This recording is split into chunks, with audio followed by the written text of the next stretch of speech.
What's up, guys, and welcome to Town Hall episode number 40.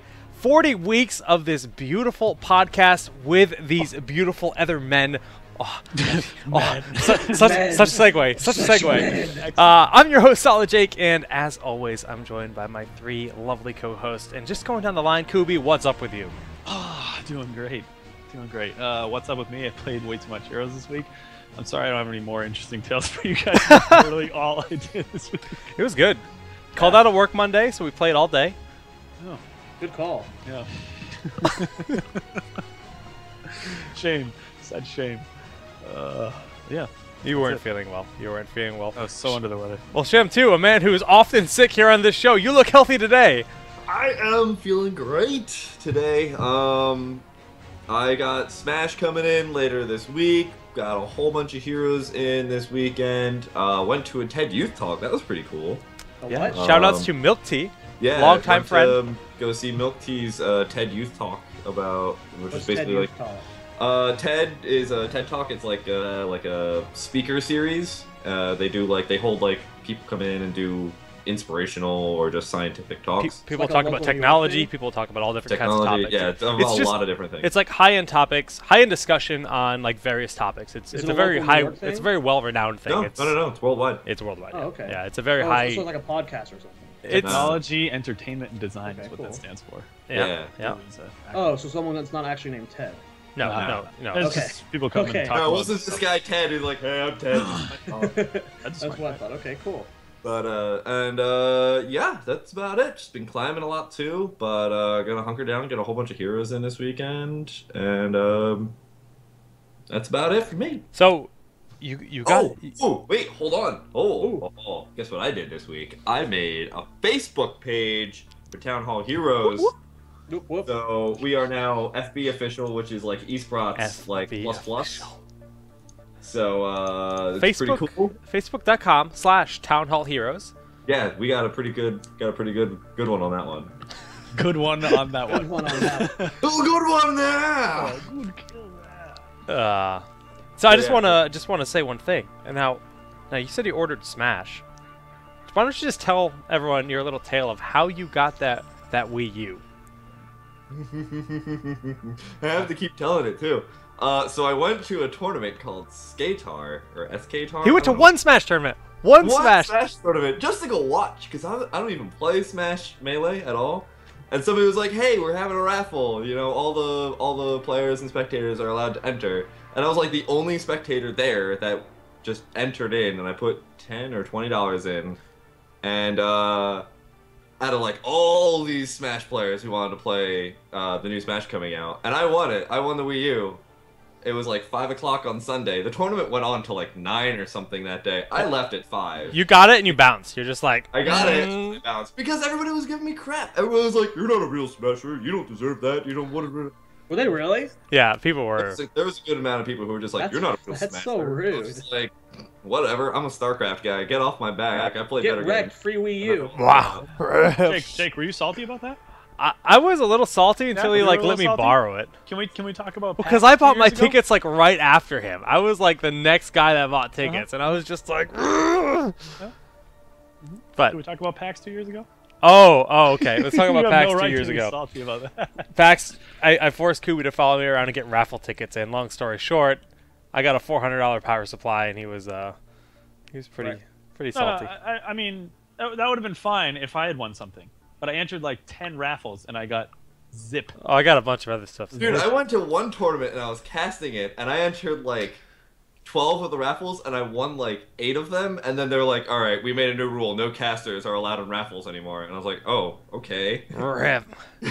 It just looks weird when it was fishy though, because like DJ Wheat was handing out the raffle prizes, the one that I won, and he like read my name. He's like, "Oh, Jake," and he like knew who I was, and it looked like really staged. It was it was pretty funny. But anyways, we're a little distracted here. Jared, how's your week been? Oh, it's been pretty good. How's WoW? I played a lot of WoW. I am ashamed to admit that I already have 2 level 100s. Ugh, disgusting. Disgusting. I have been making time for heroes though. Did get to cast this weekend. We all did a little bit of Kings of the Storm. I got to cast with Kevin Naki, second time casting with him. I mean, that guy's kind of like he was a big deal in StarCraft when he was casting, and like when he started like hosting the IPLs and like doing like this, like he was like, I don't know, it's just awesome to get to work with him. Yeah. So that's always fun. Just lots of heroes in WoW, man. Like, not much. I just like the thing about heroes for me right now is after playing Lost Vikings, the game just sits. Well, you get that I need taste. the Vikings, man. You get that taste of something new. I mean, it's the same kind of thing. That thing happened when I played Brightwing, and then I had to go back, and Brightwing wasn't in the game yet. You get that taste of that new hero, and you go back to the game, and you have to play this other build. Like, I think Trickslayer said it out, like, at one point, he's just like, you guys have no idea how much more fun, like, further builds are. It's, like, hard to play on the normal ladder when it's just like, oh, the game's so much better on this internal build. So, yeah, I mean, I'm jealous. I'm jealous of people that get to play with that frequently, and, yeah, it's interesting, you know, and Why are we doing this? I don't know. I just randomly checked Skype. Yeah, just a lot of WoW and stuff. Kev, what are you drinking, man? You were hyping it up. I'm drinking some beverage. Oh, okay. Is that not something we can talk about? Never mind. Some apple iced juice. tea colored beverage. Okay, never mind. My bad. My bad. I know you were hyped. My bad. Okay, let's just move on. Jake, awkward segue, go. Awkward segue. Well, this is, in fact, our 40th episode. Guys, we've been doing this for 40 weeks without missing a week. We've actually never had a week off, and it's been great. It's been a wonderful time, and this week we're going to be talking about, we're going to be recapping all the esports action that happened over this past week. We're going to be talking about the current balance and meta, you know, because a patch has to be on the horizon. I mean, we've seen new heroes, so let's kind of make our predictions for that upcoming patch. Cash prize tournaments. When's this going to happen? When are we going to see DreamHack? When are we going to see these big events for Heroes of the Storm? And just the early game. Let's talk about the early game of Heroes, the meta that exists in the early game. So let's start it off with just like the weekend esports recap. 3 of the hosts of the show were casting Kings of the Storm. Sham 2 was climbing rocks. And, and, dude, what an event. Like, holy crap. Wildfire coming out swinging. 2Arc coming out swinging. Other teams not performing as well as we typically see. Glorious and EG placing below both 2Arc and Wildfire. It seems like results other than SMG, there's like maybe like 5 or 6 teams that are just like week to week. It's like it's exciting to see who's going to come in. Well, you know, Glorious, that's what it seems. About Glorious though, they had 2 subs. Well, that's fair. That's fair. Actually a that's lot a good of point. subs. That's a good point. But I mean, you say that, Corey, but 2Arc has only really been this is their 3rd week performing. They've been doing, but prior to that, they weren't one of the. Huh? Only 3? It feels like it's been longer than that. It's really only been like 3 weeks since they've been putting out these good results. Wildfire was consistent for a long time, but if you look at it like the last 3 weeks prior to this, they weren't looking too good. But here they are looking great. So. Whoa. Wildfire took a game off SMG a few weeks ago. They were like the 4th team in the world to do that. That one game looked good. But other than that, I wasn't super impressed. They ran a hyper. That was the Diablo Lightning That Breath was game, the Lightning Breath Nova counter game where they. That game was just a straight up win in terms of their draft. They had a very strong strategy that really just shut down the Nova play. But no, they looked phenomenal. I mean, I think probably my favorite match of competitive heroes period was round 2 of the tournament. I don't know if you guys have caught this VOD yet, but Corey and I cast Wildfire versus Symbiote. It was round 2. Yeah. And game 1 of that was just like, I don't know, it's just Wildfire just played really, really well. Their Nova play was really just picking SMG apart. It looked really good, and it was just a hyper exciting game in general. So your viewers flooded our chat and was like, "Whoa, Wildfire versus SMG right now." Like I just remember looking over chat at one point and seeing Wildfire's actually 2 levels ahead.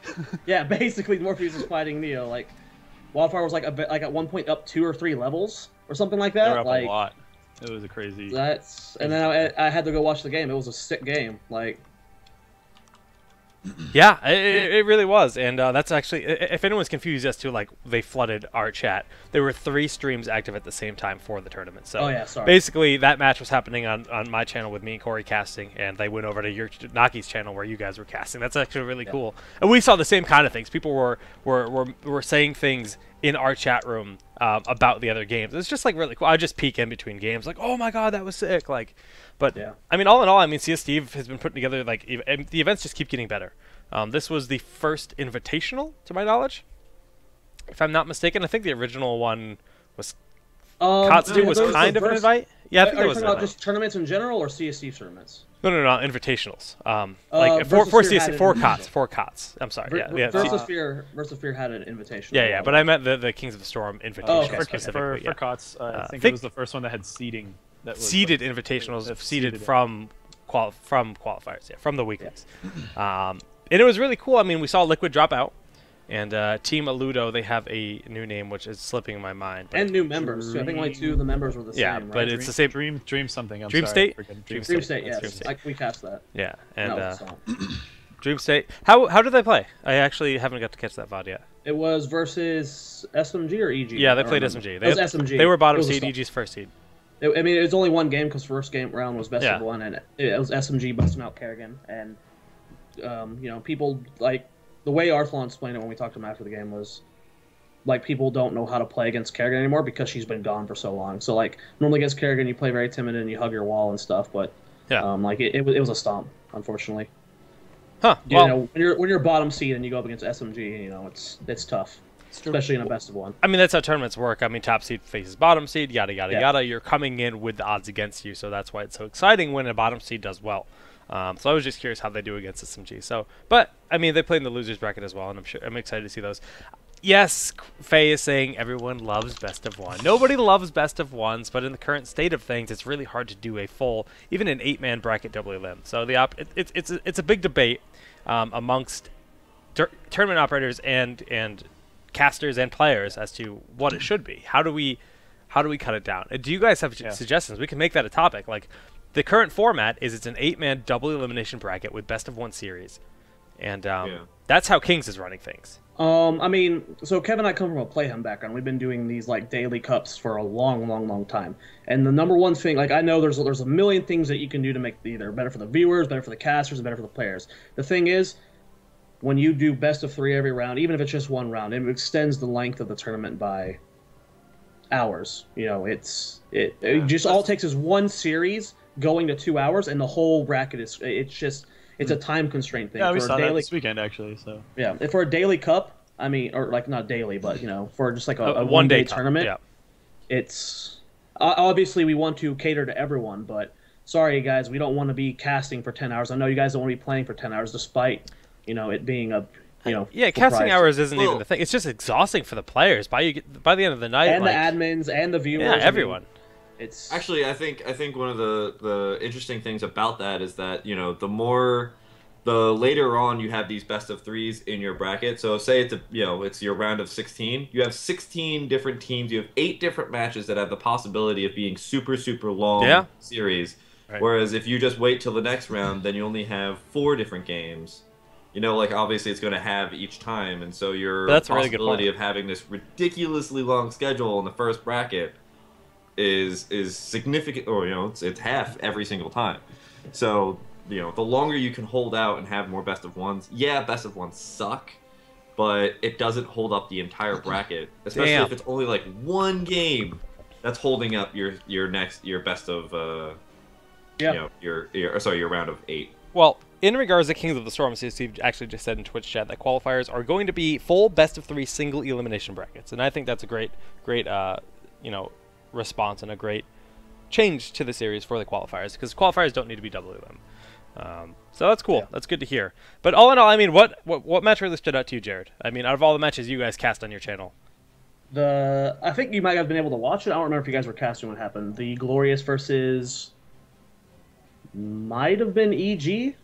I don't remember, but they had Tassadar, Brightwing, and Abathur, who all took promote on Blackheart's Bay. Yeah, we saw that. And that, it wasn't like the most, it wasn't like, oh my god, this is breaking the meta, this is like a new, but it was like just, I don't think I've ever seen a competitive match with triple promote, and just watching how impactful it was, just like every single lane having promoted catapults was just scary, dude. Whoa. Yeah. It was a disgusting match, but it was so fun to watch. As a caster, it was just it was just cool. I think that was the best match on our stream. Was just watching that happen. Because it's so different than what we're used to seeing. We've never seen triple promote before. Dude, I just want to say, like, the way it all worked out, the way that we had like an hour and a half break on our stream, and we got to sit back and watch your matches, it almost felt like a LAN, like where casters have to sit. They always go and sit in the crowd. So like we turned around, like, and we have a big TV where we watch Heroes on, and we just went over and we just sat down on the TV and just watched the games. And we went back and we started casting again. And it was like, someday this will be like the LAN feature adds so much to Twitch and stuff, like where you can do like these. Oh, it's great stuff. Like it's really good work on Twitch, because we already see a lot of good work of it. That's the first time I've seen like a tournament use it like that. Like I was shocked. I was like, why did Jake just host us? Are they giving, like, are they done? And it's like, oh, okay, we'll just host them back, and then as long as like, and viewership seemed to be retained the entire time. Yeah, well, we experienced some bug. I don't know if it was because my end or their end, but the fact that I hosted and then he hosted me, like, also like in a hosting infinite. Yeah, my channel was actually showing as offline. And I had to like kill the channel and bring it back, and we lost like 400 people in the process. Dang. But they came back. So okay. Viewership was great. Yeah. I haven't had a chance to watch the finals yet, but I heard it was kind of a stomp. Yeah. So we SMG had an advantage going into the finals with a 1-0 advantage since they won the winners bracket. They started up 1-0 in a best of 5 series, and yeah, two quick games. I mean, I think one 20-minute game, one 14-minute game. They just Dragonshire. I think they were, and there were some really crazy plays. Yeah, no, they weren't bad games, but SMG just showed their dominance. Yeah. What? No, SMG, they lost to 2ARC. They did. They dropped one game to 2ARC, and then they brought them back. Yeah. They're like, no, we can beat you on that map. They beat them in like 12 the minutes. rage onto 2ARC. It was like seriously like, whoa, okay, they just like flipped the switch, like, nah, we're done with this. You know, sometimes I can notice that too. Is you know. Like SMG, like they'll start losing a game, and then all of a sudden they're like, all right guys, focus, and then all of a sudden their comms just go like from just kind of like random banter to just like this like calculated, like it's like a spider like moving all of its legs at once. Like there's no need to think about it. It's just like it just happens, and then they just go into like this weird mode and just, you know, power level over 9,000. Cooby, was it the losers finals or the grand finals where Dread blew our minds? That was grand finals. That was the last game. The final game of the tournament. Grand finals. Yeah. Actually, just melted my brain. Made me feel like I know nothing about Heroes of the Storm. I was so confused as to what had happened. Now Anubarak can do that, but I'm trying to pull up the clip here to show you guys exactly what I'm talking about. I'm interested to know what you're talking about. It's by far the most impressive like little scenario in the world, because Dread in he had no right living. He had absolutely no right living in this scenario. It was a super good heads-up play on his part. It was just like, here's this one situation where he can, you know, burrow charge in this direction, and then he would happen to be within range of Soldier, who's on Tassadar, to shield him, and then because he burrow charged this direction, he could put his spikes down, and then he like tapped his heroic at the same time. It was just like everything lined up perfectly for him to just go from being almost dead to killing everyone. Like, yeah, if he died, his team would have had to either fall back or die, and because he needed to be there. And it went from like him barely staying alive and then flipping the entire fight in that entire scenario. So let me find it here. It was Cooby. While he's fighting it, Cooby, this was your second time casting? First time. First time casting. How'd you like it, buddy? It was good. It was a lot of fun. I enjoyed it. Yeah. Jake, how was your play-by-play? Have you? I think I've gotten a lot better at it. You gotten a lot better? Yeah. I only got to watch a few of the games. I want to go back and watch the finals. Dude, Friday night I was sitting around just jumping into scrims, and I was just practicing around because I haven't casted in a bit. You know, I did the hosting thing, but casting's quite a bit different. I casted a whole bunch. You probably saw my tweet. I forgot to unmute myself on XSplit, so I casted like 2 games. That's the worst feeling. 2 or so games, and go back. Kill XSplit, and I'm just opening up the game. I'm just like, why is it so? And I just, it was the. I mean, it got a little just, I kind of caught a lot of the things that I was doing wrong, but yeah. I mean, so did you go back and like listen to yourself, Corey, or? Yeah, I did. I watched one of the sets so far. I'm probably gonna go back and watch a lot of stuff. There's always tons of things that I've found. Certain words that I just overuse, and that's the thing with newcasters. Actually, no, it wasn't. Certainly, I did use a lot. It was interesting. I overused the word interesting. Like, that's interesting. That's an interesting play. I would just say it. All right.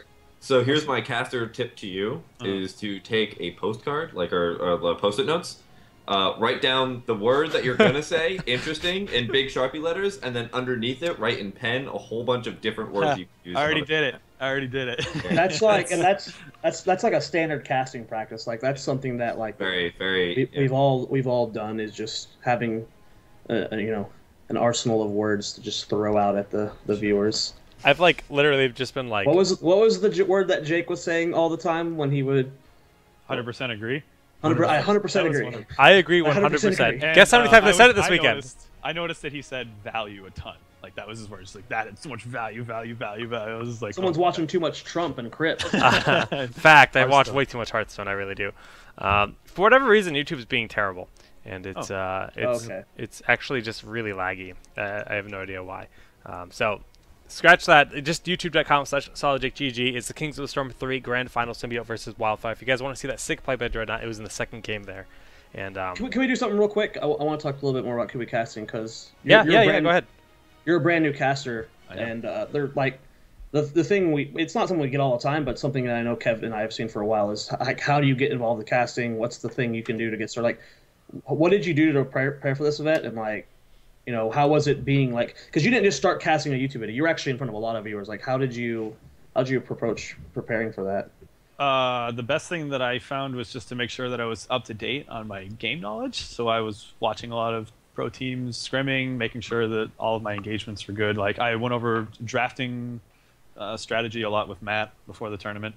So I was like feeling comfortable. As long as I felt up to date on the meta and could talk about it a lot, that was okay, because it was actually Jake doing a lot of the play-by-play, and then he would throw it over to me to do the analysis and like what happened during that fight, etc. I just want to take a minute to give CSC some shout-outs, because he coached me in observing and casting a lot for the first few Kings and for Champions in the Maelstrom, and he coached you a good amount too. So he's been helping us a lot with this. He was in our house here running the tournament, and like he'd give us a little bit of feedback here and there, and like write notes for us and stuff. He's really a big crucial part to us growing as casters personally, because both of us, I've casted 5 times, you've casted once, so it's not we're not seasoned casters by any means. So Matt's a boss. Yeah, shout out to Matt. And he has some experience casting some League of Legends. Sorry for brushing my mic. That's probably really obnoxious to hear.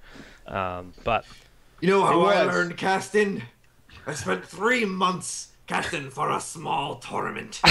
10 viewers, twice a week, for 4 hours at a time. 3 months, man. That sucks. It's a shame. Yeah. That was when casting just wasn't a thing. Yeah, that was when casting was. Corey. You either pulled a Nathanius or you were either a StarCraft Brood War pro, like that just kind of coasted over to StarCraft 2, or that's it. That's all the only people who were casting at that time. Yeah. Corey, remember when we cast Smash? That one time? What? That one time? What? No. I casted Smash once. Wait, it must have been a joke cast at some time. We were casting at a Connecticut tournament. We were? I don't. Oh, was this Cat of 4?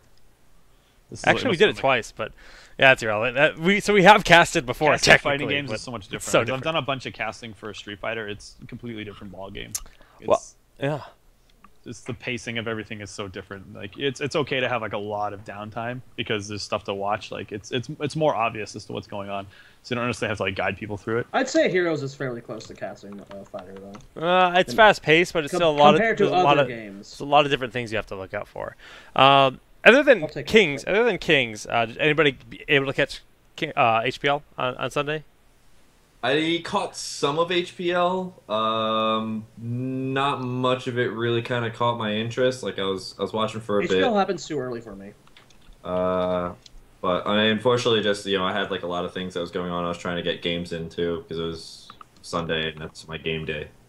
Sunday's I did watch a good amount of the Invitational today that Caldor was casting. I think for some reason my Twitch bugged and I didn't actually get to see what the title was, but I think it's on Reddit. That's the 5K one, right? The Frey TV Invitational. Yeah. Oh, I submitted that. I watched the Attention versus Mouse drama unfold live. Oh man, yeah, that's unfortunate. I didn't read the drama, so they basically got DDoS. Let's fill me in. DDoS. Wow. That's why the Heroes chat was freaking out about DDoS. There were two or three levels up. They had a Garden Terra. They were running down to the core, and then all of a sudden, I look away to go do work, and I looked back, and I looked back. It was my lunch break. I looked back and I saw like that the blue team who was defending just was like running down everybody. I was like, what happened? And I saw that the Zagara that they were just killing just said Zagara over top, and I was like, oh, they must have had a DC. And then all of them dropped at once, which then just said blue team wins, and I was like, that is alpha. Was it Mouse or ATN that got? Mouse won from the DC of alternate. So they didn't. They're all do a living in the regame? same house. That's the problem. They're all living in like a gaming house right now. So the Well, connection to that one house got DDoSed, and that caused them to all just disconnect from the game. Oh, that's so frustrating. Over, so I just I quit because I knew that was going to take a good amount of time before the games are going to start up again. Yeah. But yeah, apparently they got DDoSed or their connection is bad. You know, that's the thing about DDoSing is that like it could just be like they have a crappy ISP and they are trying to play it off or something like that. As far as I understand it, the timing was a little too convenient both times that it happened. Like it was like right before they were about to win a game. Oh yeah, they were about like pushing down. True. It's definitely it's definitely. I'm just saying that a lot. I just want to say that while a lot of people will say it's a DDoS, always assume. No, that's different. Fair. You know? They didn't point any names out. They didn't point fingers or anything. Yeah. Interesting. But yeah, that definitely seemed like it was some sort of intentional DDoS because they were literally just winning the game right there, and then they just got completely DDoSed and then lost. And that sucks.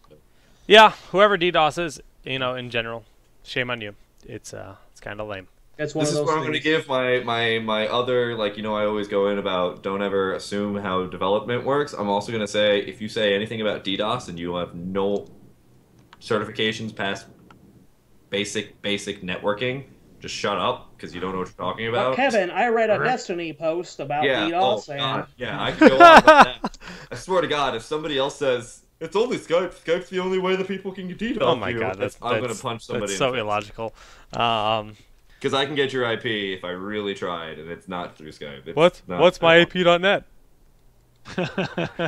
Yeah, just put that on the screen where you 192.168. I will kill you, Jake, by the way. All right, well, I think that pretty much covers, the big things in esports this weekend. Kings was, of course, as always, just awesome. Great games. Yeah, the games were just really high-level games. ESL Cup finale. SK used Illidan in their final match. And? They won. What was their comp, is I guess what I'm getting at. Arthas, Illidan...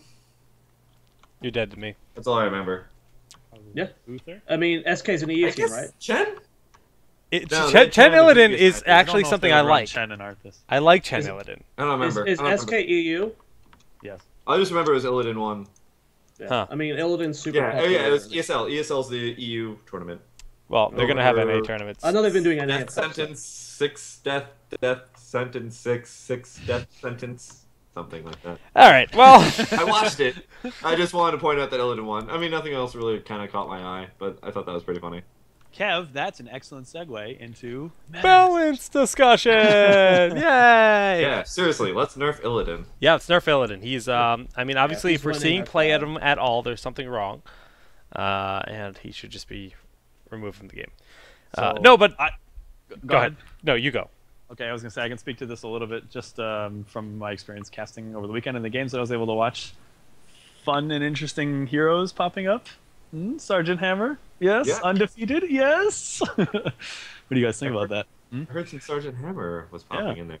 I think maybe like 4 or 5 games, and I want to say it was Techie on Wildfire. Yeah, it was Techie on Wildfire. Playing Hammer. He was putting work in. I don't think he lost. I mean, he didn't play Hammer every game, obviously, but Wildfire and Curse have been running Hammer for a while now, so, and they've always had I'd say like a 50-50 split result on whether they win or not. Yeah. The thing is though, like, Hammer had great damage, like really high damage. Siege was used very sparingly. It was battle tank, and Siege was used in scenarios where he knew he was perfectly safe. In scenarios where he was with his Uther and maybe +1. Scenarios where he just knows he's not going to get pulled out and killed. We never saw any kind of stitches. I always forget that Techie's Bims. I always forget that every single time. Why'd you change your names, Bims? Come on. I'm always gonna call him by the name on the screen. I kind of thought it was a sub. I thought it was a sub. So. Yeah, it's gonna be if Arthalon, if it said Shampoo, I'd be something else. I'd be saying the same thing. So it's just I'm always gonna say with the name on the screen. Arthalon doesn't. So. Got him. It's get a new account or something. I'm sorry, but it's gonna be hard for me to remember that. But anyways, it was just like. Corey, tell me about the build because you've been playing some Hammer with. I'm a huge Hammer enthusiast. Yeah, you are. So let me just off the top of my head, it's the 10% increase to trait on level 1. That's any damage done over range of 4. You get extra damage boost. Vampiric Assault is what I've been running. I think they might have been running something different on tier 2. Tier 3, take first aid just for the extra survivability. Then you take. I think he was running Napalm, but sometimes I run Bullet and then get Resurgence later. The reason they run Napalm is because it does extra siege damage compared to Bullet. You can use it to push, and then the dot that it leaves on the ground is really good. Of course, yeah. You can get extra damage out of it for sure compared to the Bullet, but you have to sort of weigh, like, do they have mules in the other team? If they don't, then it might not be a bad idea to take Bullet so that you can do, like... I honestly think BFG is just better overall. This game is, it's counterintuitive to sustained damage. Like, sustained health, yes, but sustained damage, you don't want it. You want to burst something down as quick as possible. Thing is... there's arguments for both, for sure. It depends on how much they're leaving you alone, all these things. I think it's map-dependent as well. Level 13, you take Mind Knockback. Corey, start over just so I can do this on the town. Just run through it. Okay, level 1 is trait increase. Yeah. That's the one with the bullet on Advanced Artillery. Yeah. Advanced Artillery, sorry. Level 4 is Vampiric Assault. Bam. Level 7 is First Aid. 10, you're taking whatever, depends on the situation. Yeah. 13, you are going to take Bullhead Mines, I think it's called. Yeah, Bullhead Mines. Bullhead Mines, and then 16, you're taking Extra Mines. 2 extra mines. Minefield. And then... It's going to depend if you want to take Resurgence or whatever, upgrading your trait. I don't know if you ever really would upgrade. I don't know. All the games I've seen from these guys is they only go Napalm and they only go Resurgence. Like, BFG is kind of, in the pro scene, died off pretty hard. Again, like I said, it's going to depend. It depends on Abathur on their team. You need to keep a lane push. Abathur on the other team, you're taking Napalm. Double BFG. Yeah, man, like that's real. It's scary, man. I don't think so. Not anymore. It depends. Yo, loop-de-loops. Let's talk about loop-de-loops. I've seen it used. Talk about loop-de-loops. It depends. But anyway, so yeah, they're playing Hammer, running like the knockback mines is a new thing. People have been messing around with it, and of course I was picking Hawkfu's brain about this at BlizzCon. Shout outs to him for running that build and explaining it to me. And there's like a ton of like mini interrupts. It's not like massive knockback, but it's enough to be. It's all the mines, if one person walks over to a set of 5 mines, it's just like boom, boom, boom, boom, boom. Did you see the video on Reddit that popped up of Uther getting wrecked? 15 mines, yeah. Shout out to Liquid Oxy for posting that video, man. That was hilarious. Oh, that was Oxy that posted that video? Yeah, that was Oxy. Yeah, he plays a lot of Hammer, too. Shout out, man. He plays a lot of Hammer. Yeah, Hawkfu... Hawkfu's got like master hammer already. He does. I'm getting there. Hawkfu's like the resident. Like, I'm just gonna throw it out there. He's the self-proclaimed hammer god. Yeah, even though I'm proclaiming it for him, but it's self-proclaimed on Hawkfu. Self-proclaimed, yeah. But self-proclaimed. He was playing hammer like when everyone was like hammer is awful. So he's been like sticking with it the whole time. So props to him for that. Yeah. And innovating. Honestly. Those were great games too. Like it was playing it well. And like Jake said, Hammer was topping damage in those games. Yeah, like no joke. I mean, and we talked about this. Positioning, you can get good damage. We talked about this last week with the addition of heroes like Thrall and Jaina. We were already predicting that Hammer might become a more viable pick with Thrall and Jaina. You run executioner style games, and even without that, Hammer is going to be good because the amount of control you get over the battlefield. That's something that Hammer thrives on. So I don't know. I think Hammer play is actually is on the rise, and we're talking about one event here. We're pulling from one event, but it was multiple games. We saw one team, one player using the hero. So it's tough to say that we're gonna see Hammer is gonna be a top tier pick. No, it's not what I'm trying to say here. But actually, you heard it here first. Solid Jake, Town Hall, Hammer, better than Tychus. You heard it here first. Definitely didn't say that. Heard it here first, folks. Well, so Bastidar, move over. It's Sergeant Hammer time. Oh my goodness! Imagine if Hammer had other thing that I noticed during the tournament was there were a lot of compositions that were taking one of the same generic trait, but 4 heroes would take it. So you guys were talking about triple promote. I saw one comp from SMG that had 4 rewinds. which is like, and some of the heroes had like rewinded stuns, so it was just like good luck getting out of that, whatever it is that you're trying to do. You're not moving. I thought that was interesting. There were a couple other ones. Well, rewind promotes, is just yeah, like we mentioned. Yeah, I wouldn't say that. People are like, oh, we have 4. Like, No, it's four not as impactful. I don't think as the promote thing, but it's interesting, especially when it's like rewind on Nubarak, rewind on Kerrigan. So it's like, okay, you're actually. Not it's really scary. There's a lot of stun. It's really scary, and we saw great use out of it. Run cleanse, guys, because I hear that's pretty good. Yeah, And I was counter. I was playing Malfurion the other day, and some guy just walked through my roots. I was like, "What on earth is happening?" It's like, oh, cleanse. Yeah. Cleanse. There was an early Town Hall episode where we talked about cleanse, and I forget the guest we had on. They said it's not picked ever. And I remember it might have been Jake. I don't know. I hate throwing him these bones. Don't give. It could have been Jake Ace. this. Because I know EU loves it. I think it was Ace, yeah. I think it might have been Ace who was like pushing it, because they still love Cleanse. Cleanse is great, and people should be running Cleanse. They honestly so good. It's so good. Like it's Gosu, especially in the current meta with all my stuns, like Corey just said. Yeah. Like you cleanse one stun, the teams aren't perfect yet. Like we see like a lot of overlap with stuns and stuff. It's like you just wasted like a second and a half a stun. You land a cleanse, then it's just like, okay. You're free. You're free. You are free. You are free. Well, yeah, I mean, let's talk about other heroes than just Hammer, though, because we're seeing some play out of Hammer, we're seeing some play out of Elodie, and that's some nice shifts in the meta from guys that are on the lower end. But on the upper end of the spectrum, I mean, there's an imminent patch coming in the future, because we know we're getting new heroes. Now, this patch could be announced tomorrow, and because in the past, Blizzard releases their patch notes right after Town Hall. Whenever there's a light, I love doing that. Okay, no. Hold on. Whenever there's like a light news episode of Town Hall, Blizzard's like, we need to get news out there, and they throw news out the next day, and that's the exact mentality that they're looking at. So tomorrow, Dustin Browder is listening, and he's just like, you know what? They didn't really have a lot to talk about. Let's fix that. Yeah, that's hey, obviously you gotta kind of look at it 2 ways. It's either like, oh, we had a show where we didn't talk about anything, but then we get a whole week with the patch where we get to think about it before talking about the next episode. Always I do like that. Positive, Jared. I mean, it's good. That way we get to test the Play build. a little bit of the other side. We got those impressions on it. So it's entirely possible we'll have a patch as early as this week, next week, who knows. Yep. In that patch, we expect to see more than just one hero added. We expect to see changes to the current pool of heroes and maps and whatever. Obviously, the BlizzCon build, we saw a lot of things different. Resurgence had been nerfed. Other heroes. Towers gave experience. Towers gave experience, so it's spread out. It's the same amount of experience from a single fort. It's just spread out between the towers surrounding that fort and that fort. There's a lot of like little minor tweaks that we'll likely see coming with that. But do you guys think that our top 4 heroes, there's a pretty standard top 4. Most people would agree that it's Arthas, Abathur, Tassadar, and Tychus as like probably the 4 best. And almost every single game, Abathur excluded, maybe in certain map scenarios, we're seeing these guys picked.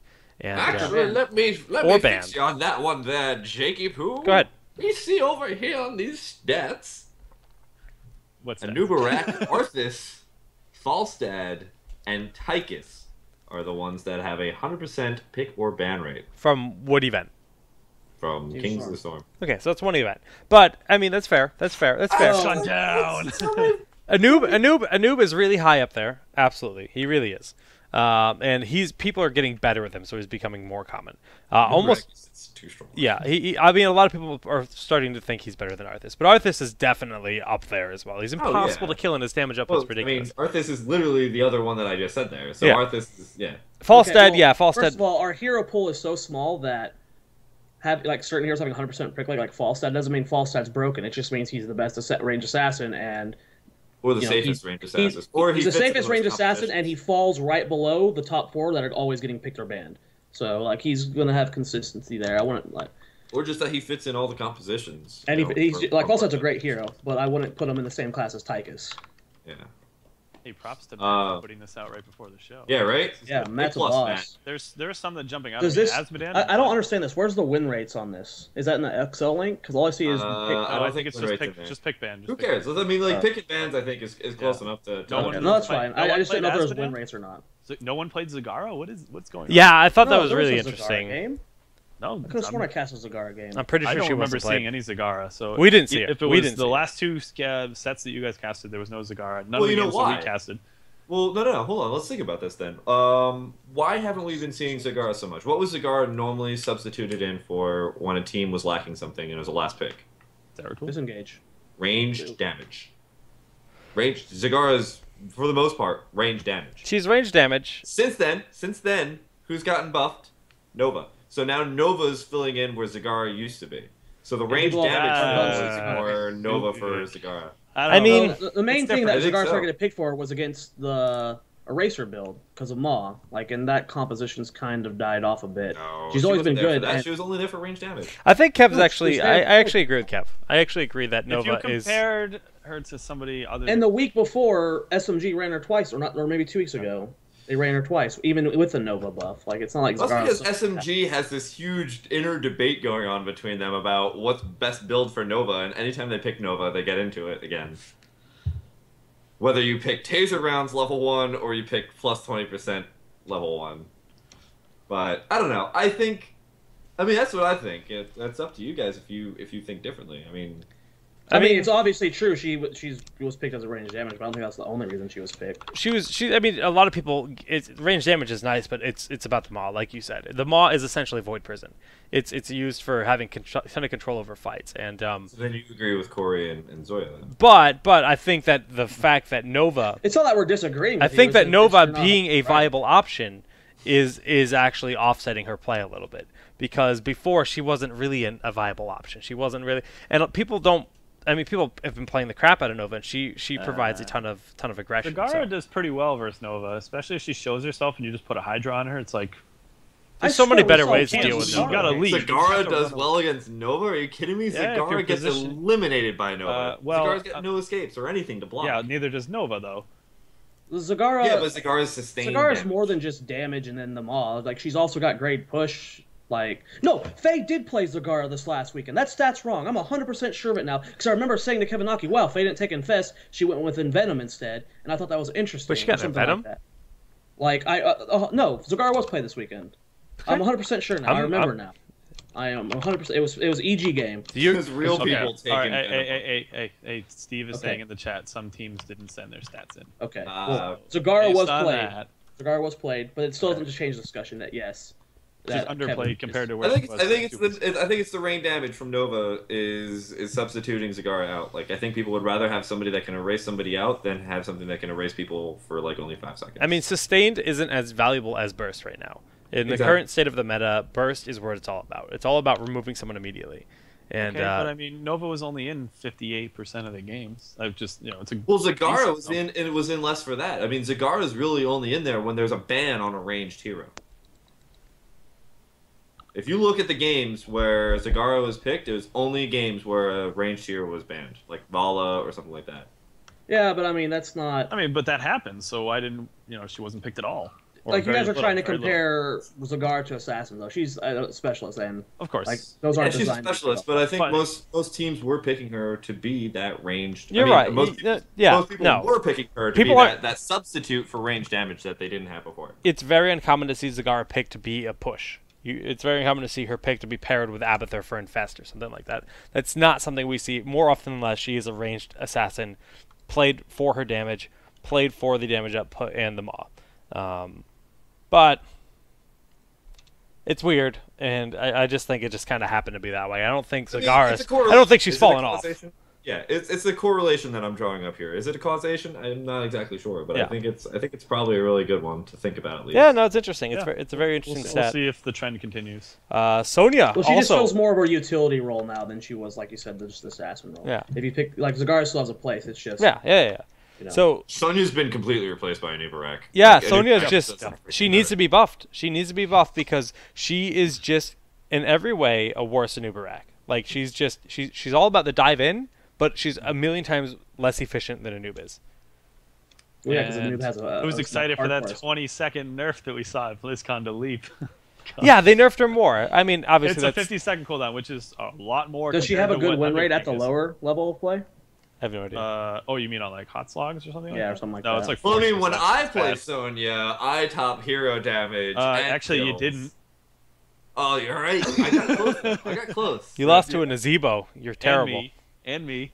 I Funny, was more damage than funny him on thing the at new BlizzCon, we were playing a bunch. It was like it's me, Corey, like SMG, and a few like Hot 2 and March. We're playing a game. I was on Lost Vikings, and then Corey leaps in on this camp that me and March are at, or something. I was like, "Oh, who's this crappy Sonya?" Oh, Corey. Rip. Just getting Rip. thrown under the bus. Rip. Yeah, and I got nothing done that game because I was like, I want to leap more, but I can't. Yeah. I mean, 70 Sonya- seconds for a leap. Ah. Anubarak is just better than Sonya in all ways. Like, Leap is now replaced by Burrow Charge. Impale is a second stun that just happens now. That hits everything. That hits everybody. And not only that, but also, slows. He does more damage. He's got more sustain. He's just... Rewind. And it's like... And then rewind and... And an escape if he needs it, too. Like, And then rewind. Rewind. And then rewind. And then rewind. yeah. So... And then rewind, and he's got... So, and then after yeah. Kerrigan this week, that just kind of nails, a noob even further into the coffin. Yeah. Wait, and that's putting Anub away. Or no, Barb. Putting Sorry. Sonya. Sorry. Kerrigan, let's talk about Kerrigan a little bit. Because we saw Arthlon playing a lot of Kerrigan. And looks strong. She's fallen out of the meta a lot. Do you guys think that a lot of the strength of Kerrigan came down to the fact that people are not as used to playing against Kerrigan? Not or a little bit. A little bit. A little bit. Arth was playing just really solid. Yeah, he was. It wasn't like they were completely just misplaying against Kerrigan. That was the whole reason they won. He was just playing super solid, and it looked like he was just effective everywhere. That he was all the team fights he was in. She still suffers from the same thing she's always done. In longer games, she tends to fall off just a little bit, just because she's not as tanky as she used to be. And then the main reason she fell off is because Kerrigan, even before, was kind of hard for newer players to use, and even on the pro scene, we saw a bunch of whiffed combos. And then when they nerfed the range, it was just like, oh, okay, this is too hard. And, Arthlon, he's an experienced mobile player, Challenger League at LoL, and then he showed us that. Still good. We saw lots of plays this weekend from him. On Kerrigan. I mean, I think SMG just kind of realized that even though the width of Primal Grasp got nerfed, that she's really good in a way that no other hero is that you're good at, I mean, I said this before, I think either before the pre-show or during the pre-show, that she's good at pulling people out of safe spots, and that gives you a lot of pushing potential, which is something that SMG really values, like in terms of in terms of their like 5-man pushing strategies that they sometimes go for, where like you can just pull somebody out from the gate, and that makes you can't stand around the gate, which means all your melee heroes are now useless. You can only rely on your ranged heroes to hold off pushes.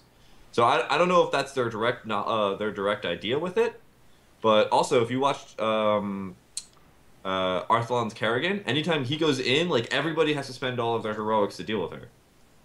So she's a really good heroic sync as well. Like it gets it off like people like Vala or Nova. If Arthlon's not playing Nova, that's never happens. No, we saw him playing Cass. We saw him playing Kerrigan. His normals. Yeah, I don't know. It's cool to see. It's nice to see, just heroes. She's underplayed right now. Yeah, it's good. I think we'll be seeing more of her in the future. It's a good thing for the game's health for heroes to be resurfacing without a patch. That's that's how you know the game's got a lot of potential. So I thought that was pretty exciting. What kind of changes do you think we could or could not see in the game in general? We know there's changes coming to Resurgence. Do you guys think Promote's going to be changed? Absolutely. Like I will be actually super upset if they just nerfed Abathur. Abathur's obviously good, but he's got such a high skill ceiling, and then he's so fun to play, but he's obviously overpowered at this point. But I think a good deal of it is Promote. And I would be really, if they hard nerf Abathur, I'd be upset. I want Promote nerfed. Because it's Promote. It's not, obviously there's some things about Abathur that need to be tweaked maybe just a little bit, but the main thing is Promote. Hands down. It's just, Promote is what makes it, yeah. I think it's his Locusts. I mean, level 16 is when Abathur gets, ridiculous. Yeah. And granted, that's also Promote on Catapults. I think actually I don't know if they will. I forget who said it, but we were talking in a Skype chat and somebody was like, this is kind of what Blizzard's been kind of pushing for, literally. Pun. God, I hate these show. these split pushing, it wasn't even intended, but these split pushing builds, these split pushing heroes like Asmodee. He doesn't intend it. Just mid sentence, he realizes he's about to pun, so he just adds a little bit of he makes his tone punny like mid sentence. Like Jesus, Kev, come on, man. That's just the life of being a Kevin. Sad life. I feel like you had much more harsh words for me, Jake, but you censored yourself. Might be the case. It's just a StarCraft. I could put a sensor tower and see what you guys are going for. Anyway, well done. So anyway, I feel like Blizzard has been trying to get this split pushing thing going on pretty harshly lately. They've got Asmodan who came in, and Uber all of his beetle mechanics very push heavy. He's got they've got Zagar and everything else. I think they're going to leave promote as is to see just what type of gameplay this split pushing type of thing means for heroes and how it can affect heroes. Right now, I feel like it's still just barely in its infancy because we only have one hero that still is competitively chosen to do this split pushing, and I'm curious to see what they're going to be doing about that. If they're going to be emphasizing other people's abilities to split push, maybe giving buffs to Asmodan, for example, because we only saw him 0 times this tournament. So that's why I feel like we might not actually. Let me stop you right there because Asmodan is like on ladder. People find him broken. At the low level play, people think Asmodan is too good. They think he's actually broken. That might just be like you need coordination to deal with him. So, they can't only balance for the competitive community. That's the thing with these kind of games. You have to. They're players too.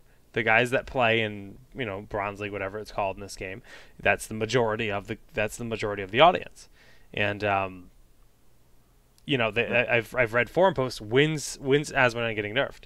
Like I was like, excuse me, okay, but that they see things very differently. So I don't know. I think the big thing about promote is it was put in a patch where they changed the way minions damage themselves or damage each other, and I think the buff on promote on top of that change where minions do less damage to each other, kind of like made it a little bit too good. I think it currently gets 300 health, 100 damage. I think if they reduce it to 200 health, 100 damage, it's more than enough. But that's just my opinion. Jared, thoughts? I don't know. I'm still skeptical on the whole. It seems like they're wanting to make split pushing a thing just because they release so many split pushing heroes. I just think that's just kind of how they act. Like they just accidentally release that many split pushing heroes because I feel like they have like 20 heroes working at a time or something like that fill all types of roles, and just to happen the split pushing ones were ready faster. But even in that sense, I don't have a problem with split pushing, but I don't know. Well, what about Lost Vikings? Do you feel like Lost Vikings is yet another hero that do you feel like that is playing into split pushing? No. They're weird. They're weird, yeah, they're not. Like to be an effective split pusher, only one of them has demolitionist built into his attack when you take a talent, but even they don't do enough damage to where they can split push, and so it's either you push them all three together as once as a split pusher, and even then that's not as impactful.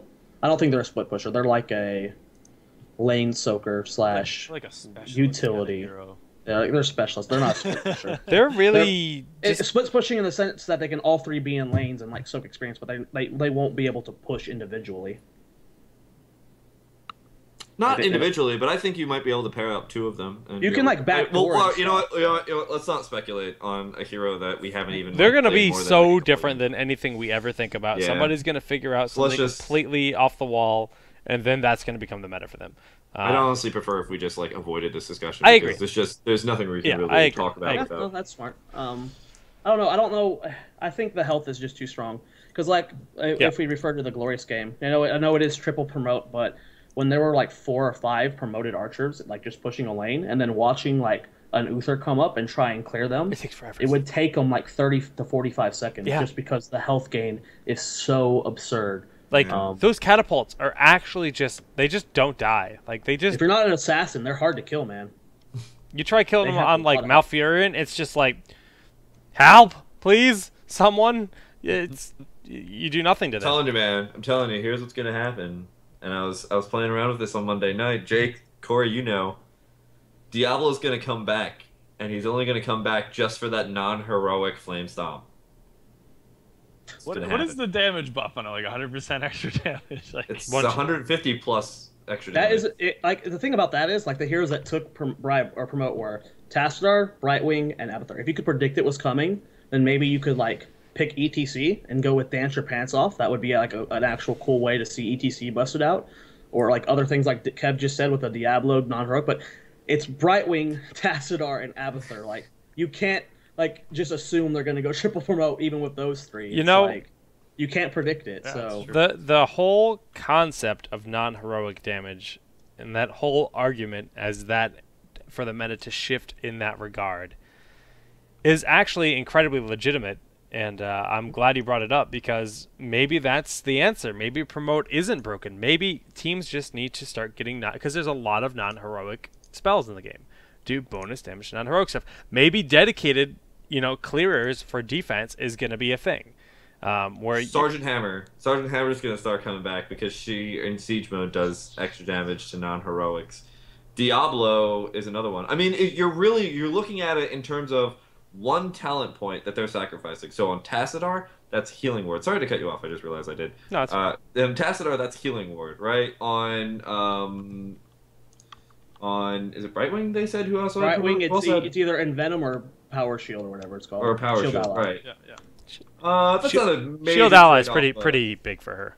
Shield Ally is important, but that tier it's okay to get Brightwing on. Tassadar you do go Healing Word, but it would be cool. And, okay, I will go ahead and say shout out. Tim Trickslayer is the one who first suggested the ETC Dance Your Pants Off. So I don't want to take credit for trying to bring out ETC on my own. That was Trick's the one that gave me that. He threw me that one, but like, it's actually a cool thing, because I'm glad you both talked about the non-heroic damage. Like, that's in the game for a reason.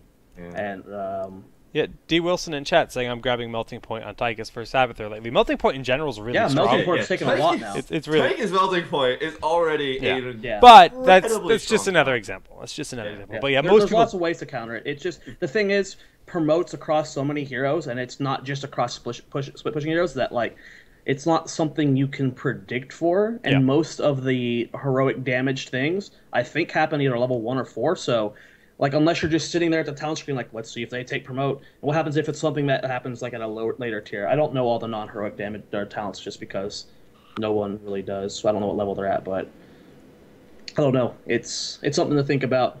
I think it's across too many heroes, because, like, we have Brightwing, Tassadar, and Abathur. Those three are, like, so different, and yet all have this crazy talent. It goes back to that old generic talent argument that we've had multiple times, where it's like the same thing with, like, Resurgence being across 18 different heroes, and and Venom being across so many. Is that the problem, or is Promote the problem? I mean, honestly, if you also look at it, though, in a different way, is that so Promote is really good for pushing, but non-heroic damage is really good for a lot of things. That's also jungling, that's also sieging, that's a lot of different things that's actually really good for. So it might be actually a really strong counter to it. So, we'll see, but I think if you're seeing a whole bunch of promotes getting grabbing that non-heroic damage is actually a really good counter. In game, it's a potential counter, but it's just those three are like heroes you can see on the comp, and there's other heroes that have promote that can just work into the composition. That it's not something you can try and predict during draft. That's the only problem I have. It's a tough call to make because they pick 3 of these heroes. Like, well, then they just don't take. Yeah, and then they don't take promote. It's like, bottom tank. Basically. That's a good point. Like, it was so shocking. Like when I noticed, I was like, Kevin, stop talking now. We got 3 promotes, bro. 3 promotes. Like, it's something different, and it's cool. I don't know. This is a good talk, because now I'm not 100% on the whole. I still think promote deserves to be nerfed, but I don't want to see it immediately just deleted like some people do. Shame to you. You made a good point for once. Good job. Whoa, whoa, whoa, whoa, whoa! I know. I'm just teasing. I'm just teasing. Yeah. Well, Well, beyond that, pretty much, I don't think anybody has any issues with any other generic talents. I mean, it's really just Resurgence and Promote on the list of everyone's minds right now. I think everyone agrees. Shield Ally, all that stuff, whatever. It's fine. I've heard like some heroes shouldn't have gathering power, but other than that, it's just Resurgence and Promote. Have gathering power. Now, Thrall. I hear that a lot. What if Thrall, instead of Resurge, has Reincarnate and he respawns where his body is? No. And then dies again. Can we not talk about heroes that aren't released Fact. yet? All right, It's all so difficult to talk Yeah, about. it is. It is. I'm sorry. Did we bash Resurgence into the ground yet? No, we don't need Yeah, to. We don't need to. It's been bashed so many times. We're not I talking can't remember about. if we discussed like our thoughts on. We're not talking about which Resurgence balance. today. It needs to be Okay, changed. okay. It needs to be nerfed. It's. Relax. Just ask I'm me just a saying. question, I'm Dad. just saying before I start talking about it because we will talk a long time about Yeah, it if we that's true. do. That's true, that's true. I'm just cutting that off immediately. Okay, well, beyond that, do you guys think that those top 4 that I mentioned earlier? I don't think you guys answered. Do you think that the top 6 rather? Do you think they need to be nerfed? Do you think other heroes need to be brought up to where they are? They should get name changes because apparently, if your name starts with A or T, you're a top tier hero. Tyrande breaks that theory. Well, that's unfair, Corey, because I think there's like 20% of the heroes start with A, and like 50% of the heroes in this game start with T. So that's like Okay, so the only heroes that are left are Asmodee and Tyrande, but So what are the top 6? And you're including a noob Interior, right? Noob Tyrael. yeah, it's Anub, Tyrael, Abathur, Arthas, Tacit, Artaeus. Okay. Yeah, I mean those are. I mean, I'm fine with 6 out of 28 is not bad for 100% pick rate, honestly. I just like. That's I fair. hate the idea of nerfing. I like things being balanced up. Like the problem with Yeah, but the thing StarCraft is, 2 when was everything's too overpowered, then like the team fights take a sway for, well, they got their abilities off a millisecond before everybody else did. Fair point. It's not play them. So it's a rough balance, you know. it's tough. It's not like there's a clear. It's not like there's a clear like. Well, if you nerf Arthas this way, you nerf Tychus this way, nerf Tassar this way, then they will still be good, and then everyone else will be as equal. It's. They're really strong right now, but it's manageable. So I think if they just take super small little tweaks, just honestly small things, like it would be okay to do it in very small increments. So they're manageable. In the wise words of Trickslayer, if it Slur. ain't fixed, Trick don't slur. broke it. Trick slur. Go ahead. Trick Slur. Yeah, guys, everybody in the world, holy crap, it's Trick Slur. And I was Okay, like, hold on. BlizzCon, and I was like, how angry are you that everybody calls you Trick Slayer? He's like, yeah, why doesn't anybody understand it's Trick Slayer? And Cloakin pipes up, and he's like, yeah, what's with that? Trickslur, excuse me. Actually, hold on. Trick Slayer. Trick Slayer. No, Trick no, Trick Slayer. Trick Slit. I can't do Trick it. Slayer. Sorry. Can't do it. If it ain't fixed, don't broke it. If it ain't fixed, don't broke it. I'm gonna get that in like a motivational poster and put it on my wall. Please do. Please Hey, do. just make sure there's a picture of Illidan there. Actually, no, he's a Xerath. Oh, that would be great. So just get the cutscene where it says you are not prepared, and just throw that quote in If there. it ain't and fixed, you're good. don't broke it. Okay. All right. I think any other points you guys want to bring up for balanced discussion? No.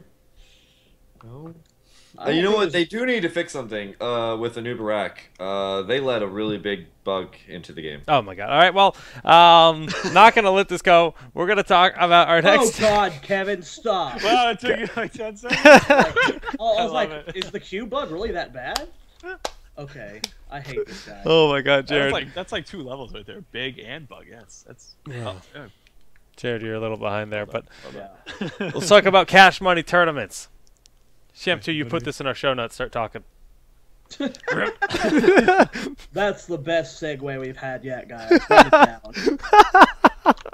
Thanks, The transparency. The transparency is so clear. All right, so basically, a lot of people have been putting tournaments, and they're putting a whole bunch of money into these tournaments right now. And somebody actually brought up this question. I think I was in a car right after BlizzCon, and they're like, why didn't Blizzard throw, they had like $750,000. Why did they throw at least $10,000 to Heroes of the Storm? And I think I gave the anecdote last last show, but I was basically saying, C9 in the middle of their finals walked backstage and were like, "Can we get water?" And I handed them a whole bunch of water, and they walked back out on stage, and I was like, "Oh my God, what if they spill the water and they need to pause the game?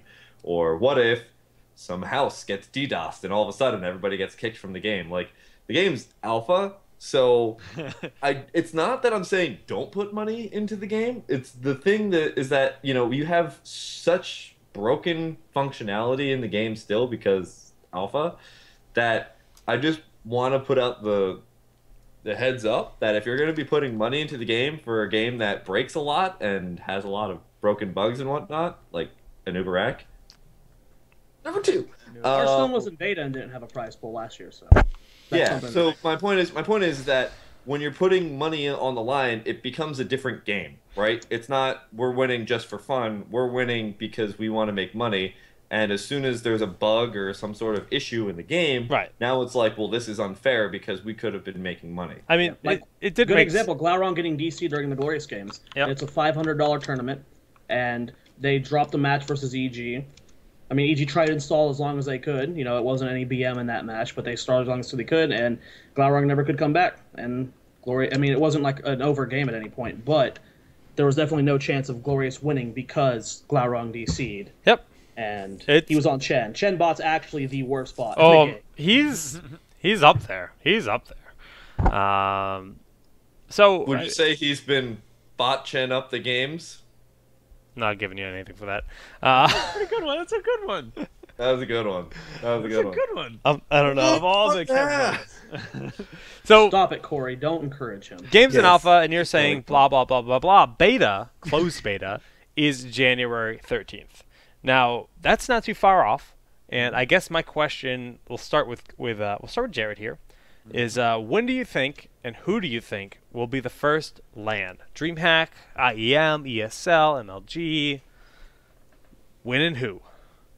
It's a tough one. If we weren't already seeing ESL run events, I would immediately go with DreamHack just because they've always kind of been the first to pick up these games. We saw them pick up Hearthstone before anybody.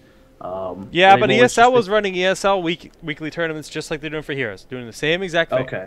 Then if I didn't realize that, then probably DreamHack. DreamHack's always just been, I don't know, but they just kind of went through like a management reshuffle. I don't know how impactful that will be on their events, but DreamHack did? Yeah. I didn't know. You know that whole entire Robert Olin thing? I didn't see any of this news. Holy crap. Wait, really? Robert Olin got fired. By his own dad. By his own dad. Well, by the board of directors, which his dad is a seat or has a seat on. Wow. Okay. I have some news to read. I feel I'm touched with esports. How did you miss? I know. I live like, and breathe esports. everywhere. That's actually insane. But okay, that's a different story. I'm excited to. But ignoring all that kind of stuff, I would say DreamHack just because DreamHack's always been kind of that, and DreamHack's awesome, man. Like, I've worked with MLG, I've worked with DreamHack, I worked with everybody, and I just love DreamHack. They are. I don't know. I hope it's them, just because DreamHack always puts on awesome events, and they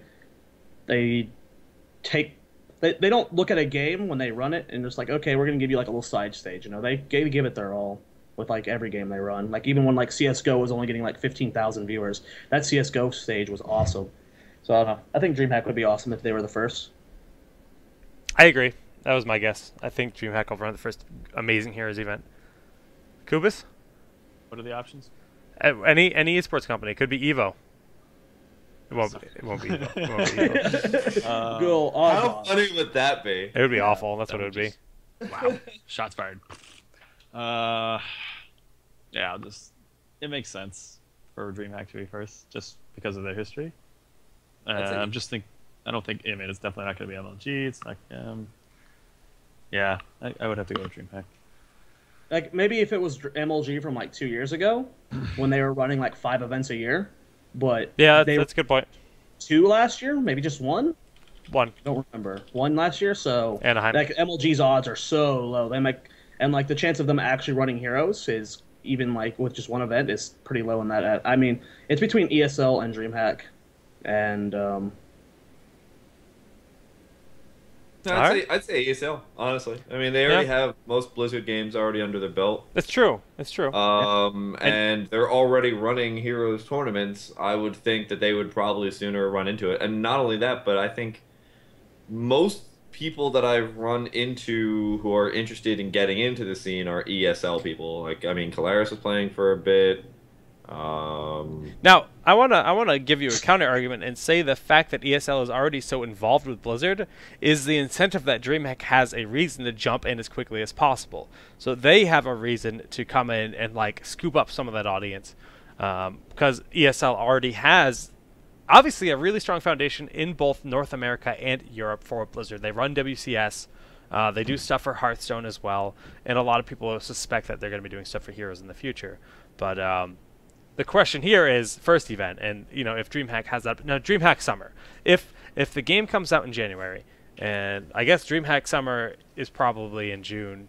I'm not sure when the date is, but I don't know. DreamHack's always run multiple games, where as IEMs they run like 2 to 3. Sometimes just 2, sometimes just 1. So DreamHack's always had like an arsenal of like 4, sometimes 5 games at their events, even if they're just smaller games. So, I mean, probability-wise, it is probably DreamHack, but I could see. I mean, I wouldn't be shocked if either of them did it. Ooh, we're not talking about like just like lands. Home Story Cup is awesome, no, guys. we're talking it's not a major land. event. Yeah, we're talking about major big land. Stadiums and like huge production value. Home Story Cup is awesome, but no, that's Home Story Cup is everything they've been doing is amazing. They keep growing at a rapid rate too, so good for them. But so I guess the other question was win, and in terms of win, just quarter 1, 2, 3, or 4, 2015. Let me just throw down some theory crafting, and I'm just gonna put the dollar in some theory crafted shit right now. All right, here we go. Here we go. All right. I caught it. Don't worry, guys. Here we go. Of course, I mean, I literally just held up 4 quarters for the dollar that I'm putting into the jar. Corey didn't get it. Corey did not get it. No, I got the joke, but I caught the other word that he used afterwards. Here we go. That's the point of the What word did he use? That doesn't matter. It doesn't matter. Anyway, let's talk about. Let's talk about what if. So ESL's DreamHack I think would be pretty content with what they've got already, right? Like they've got CS:GO, and that's massive. It's getting huge. ESL, I think so. DreamHack might throw like 1 or 2, and they're not really known for like throwing very consistent stuff. They do their big events. It's not like MLG and Halo back in the day or anything. Yeah. Right, exactly. So they might throw like a big event, and Heroes Tournament will be there. But I am throwing an idea out there. All right. ESL, because they have already started their branch in NA, or they have the NESL, right? They already do League of Legends. And I think they are now doing the StarCraft NA stuff. I haven't honestly followed StarCraft WCS for a bit. But, I mean, they've already got StarCraft. What if they also start picking up Heroes to do content like WCS? And what if Blizzard just sucks them in and like kind of like what's the word I'm looking for? Absorbs them. Yes, thank you. Absorbs them, and then we just make a WCS that's just exactly like the LCS, but Heroes of the Storm instead, because they would already have all the studios already. They would just have to absorb ESL, and they would already have the staff working. Your hopes are set high. That is wait, because that isn't, if I remember correctly, and I might be wrong on this, isn't that what Riot did with ESL EU? It is. Well, they ESL EU ran League of Legends, and Riot pretty much saw what they were doing was working, and they built their own studio and took it away from them. So what if? Think about it. So this is just a crazy off.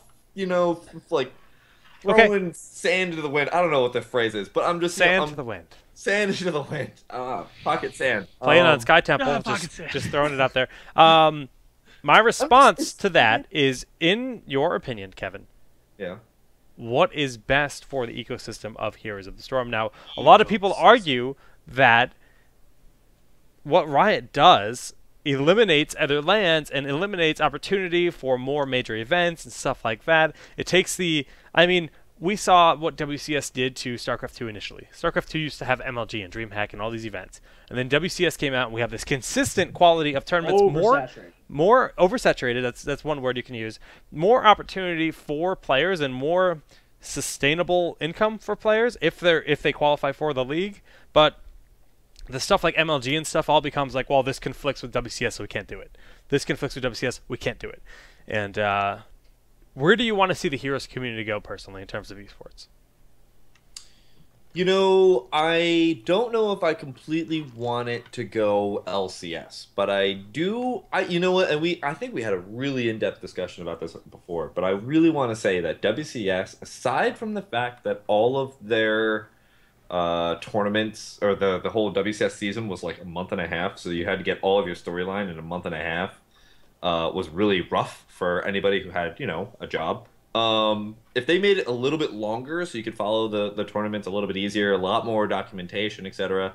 Because, when you're because already NFL is difficult to follow if you're trying to like follow your team and whatnot. But then if you're trying to follow your team and then the two other divisions that are on the other side of the world, it becomes a bit difficult to figure out what's going on for Worlds. Excuse me. So, but I think if they address a couple of those issues, region lock and make WCS what LCS could have been. I mean, this is what Blizzard does. They take things that already are semi-working, fix all the bugs, and make it better. And I think that they could possibly do it with WCS and make it better. A lot of people think that LCS and WCS closed out a lot of the scene. I would say that's more correlation than it is causation. IPL was already going under by the time that LCS or WCS started to exist. It was. And that was not IPL at all. That was it was IGN getting IGN. bought out. Yeah. IGN just IGN like, getting bought out. We're just getting rid of all our subsidiaries. Yeah.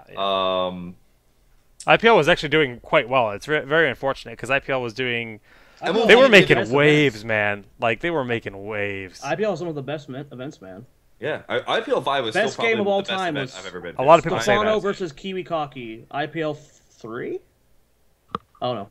IPL has always been awesome. Yeah. A lot of the other organizations, like, they didn't just stop StarCraft. They stopped everything. Yeah. So it's not so much that we can just say that it was StarCraft that killed the scene or anything.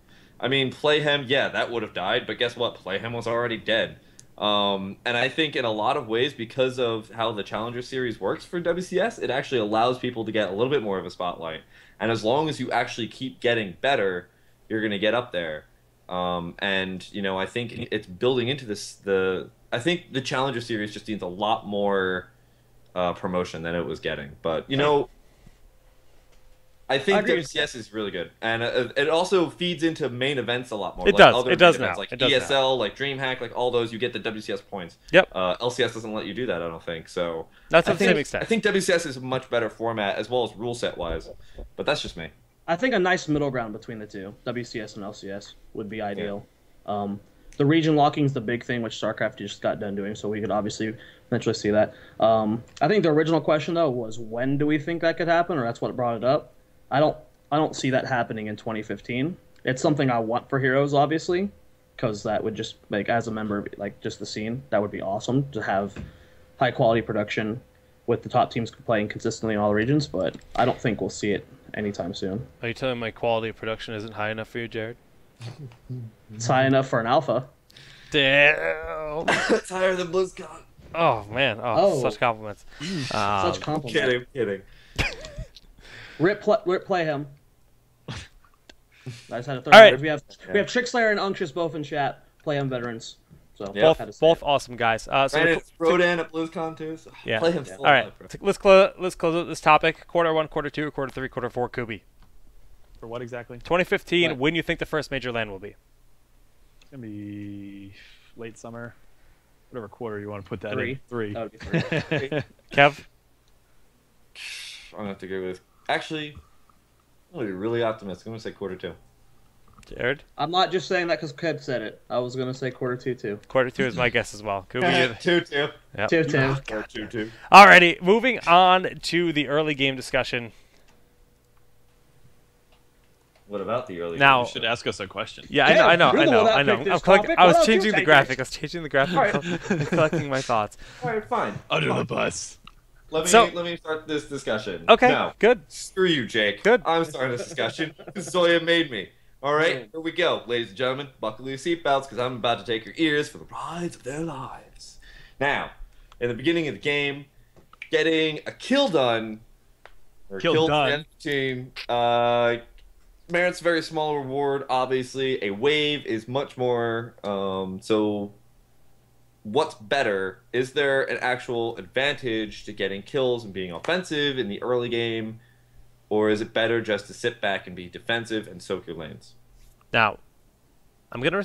Corey has his hand up, so I'll respect that. Thanks, Jake. I think that He's got the conch shell. I think that the base death timer should be higher. And I think across the board, yeah. I think like people like, especially it messes up so many things like Cursed Hollow. First tribute is like, that's a good point. Obnoxious. Like the meta around is like, actually if you die really fast, it's better for you because you can get your health back faster that way. Nobody really wants stuff like that. Jared! I like this little hand-holding thing we're doing. Put my hand there. I am going to play a weird position that I normally don't. I think it's actually in a really good place, and I do not have any complaints about how little kill experience you get from little game or how powerful lane experience. I actually think it's in a great place, and I have no problem with it how it is right now. Explain yourself. So one kill. Weird, so.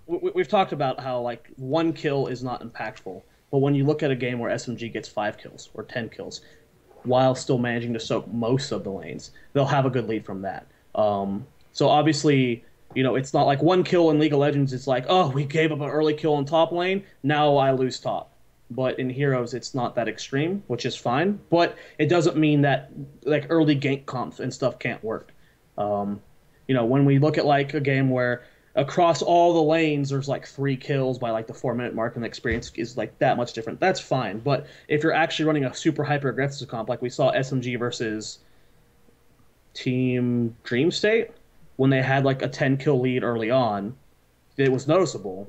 And obviously they're running Kerrigan, who's going to abuse the early game like that. So I just like it. I think it's right. One kill should not give you that big of a buff, especially when the experience is shared. That's the main thing to keep in mind, is experience is shared. If it was just one person getting that buff, then of course rewarding a lot for one kill early on is important. But it's across your entire team, people who aren't even contributing to the fight. So I think it's actually in a really nice spot. Why are you counting, Jake? Can I talk now? I've been raising my hand for like a day. We don't see your webcam, you clown. Oh, it doesn't work. One clam. Kev can see it. Kev can see it then. I can see it because I'm watching the stream and it's delayed. Oh, I see. Okay. My bad, Jake. I forgot you guys can't see. I'm like sitting there like slow. I apologize. I did not see your hand. I didn't have the stream open at the time. I'm watching his hand go higher and higher, like that's going to help or something. Like now, if he extends all the way, you have to let them talk. That's just the rule. Anyways, what if First Blood gave more XP? No, I don't like that. That's a Band-Aid fix. No, shut down immediately. Yeah. Sorry, I know you held your hand up for a long time, but that's it. That's all you had. That's it. Yeah, that was. See, I think honestly, this question actually came from a Reddit thread. Previous, I think it was actually the last episode. So let me find if I can find who actually made this question in our Reddit thread. So guys, always remember. While we're live or before we live, we always put it 4 hours before we go live. If you post a question in the Reddit thread, we will try and tackle it if we have time or we feel it's a relevant question. But anyway, so how I feel about this is I actually feel like it's actually at a really good spot right now because jungle camps are much different than other hero brawlers. Mm-hmm. So when you get those early kills, I agree with Corey where I think it should be a little bit longer of a spawn timer. But if you get those early kills, it means you can grab those camps very early, or at least grab your enemy's camps because now you have like a 5v4. So that's why I feel like that's the only advantage to getting those offensive kills where you kind of are roaming and they're doing like Kerrigan and Uberak kind of stuff. But past that, yeah, it's the kill experience is not worth it, but the map control I think is where it actually comes in. I do think the curse law was a good point, by the way, Corey. I kind of like completely spaced over that. That is the only that's the only map where I think it's like actually a problem, just because, like you said, the first tribute, if it's just kind of like a stall fest, it's just like, well, guys, Tychus is here in 3 seconds, so. Yeah, it gets weird, and I think it's a really unintended meta. Yeah. D Wilson 123 is the person who put this question in our Reddit thread last week. Fist bump. To D Wilson 123. Everyone do it. This is not negotiable. I'll assume Jake did it. Yeah, I did it. Okay, cool. Yeah, I mean, all in all, like you guys said, there's not like a ton of benefit to it except for like a map like Blackhearts where the coins spawn so quickly. where early game deaths can be impactful because you can lose a lot of coins there. Other maps, though, it's just kind of like, you know, you can slam your face in the tower if you really wanted to, and it's not going to matter that much in the long run. But I think Corey's right. Add 5 seconds. Oh, I don't know about maybe 5. 3 seconds. Somewhere, I don't know. Yeah, like a second and a half, Jake. You're pushing it, bro.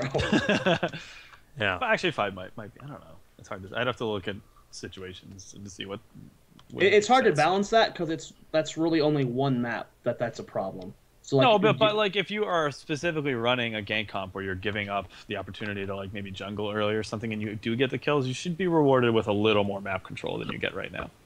Yeah, I have to agree there. It would have to if it's small, like 1 or 2 seconds, like anything more than that, I think would be.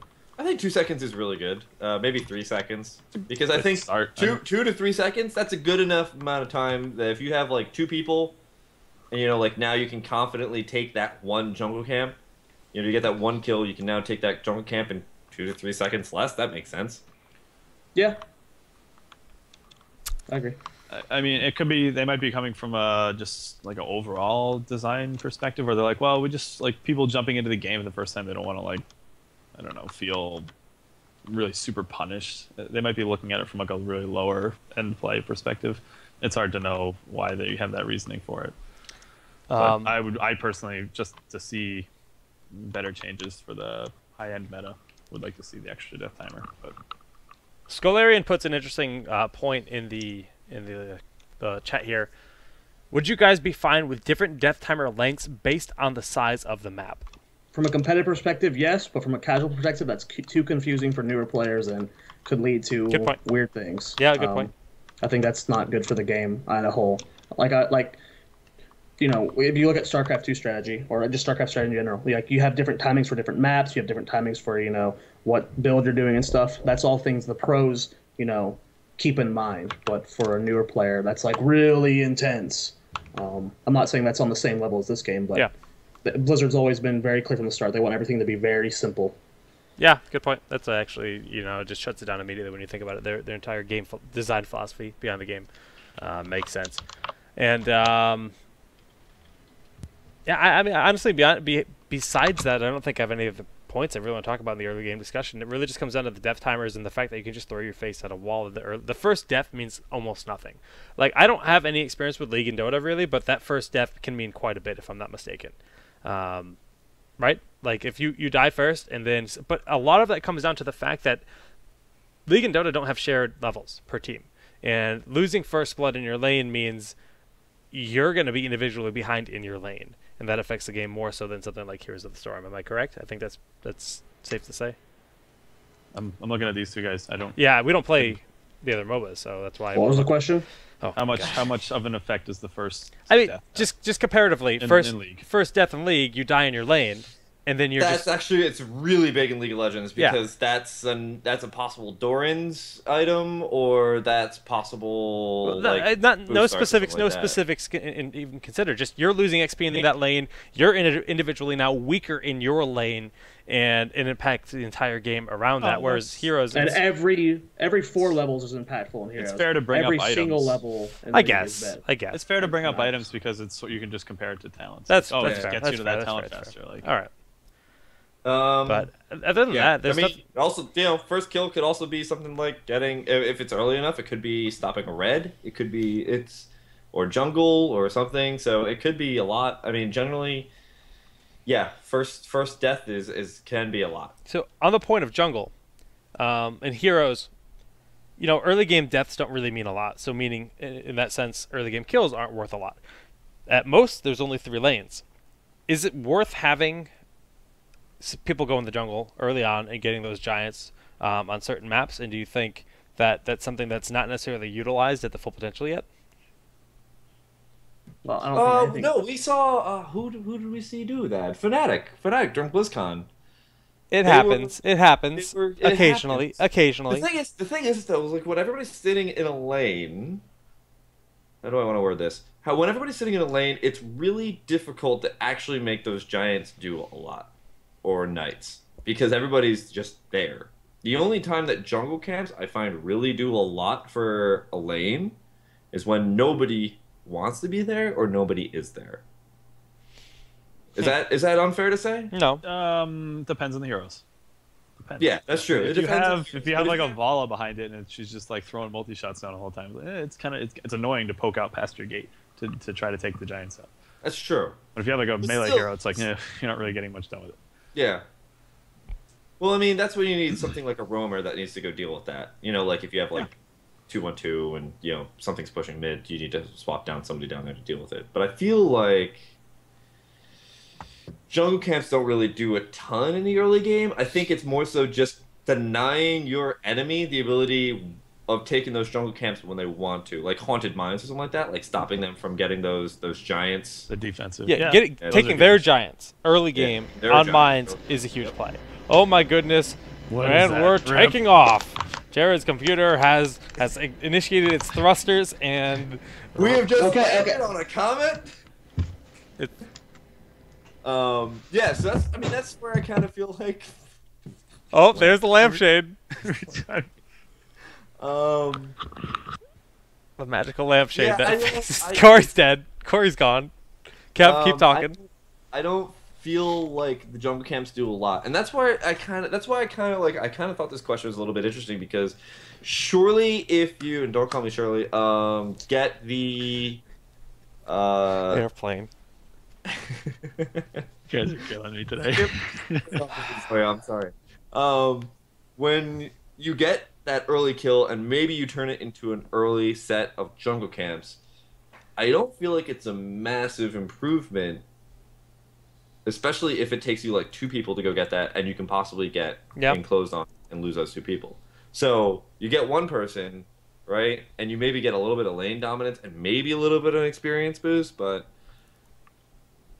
is that offensive capability really there? Does it really do a lot? That's fair. I just want to say that anytime I do a load screen on heroes, it makes my mic unmute on Skype.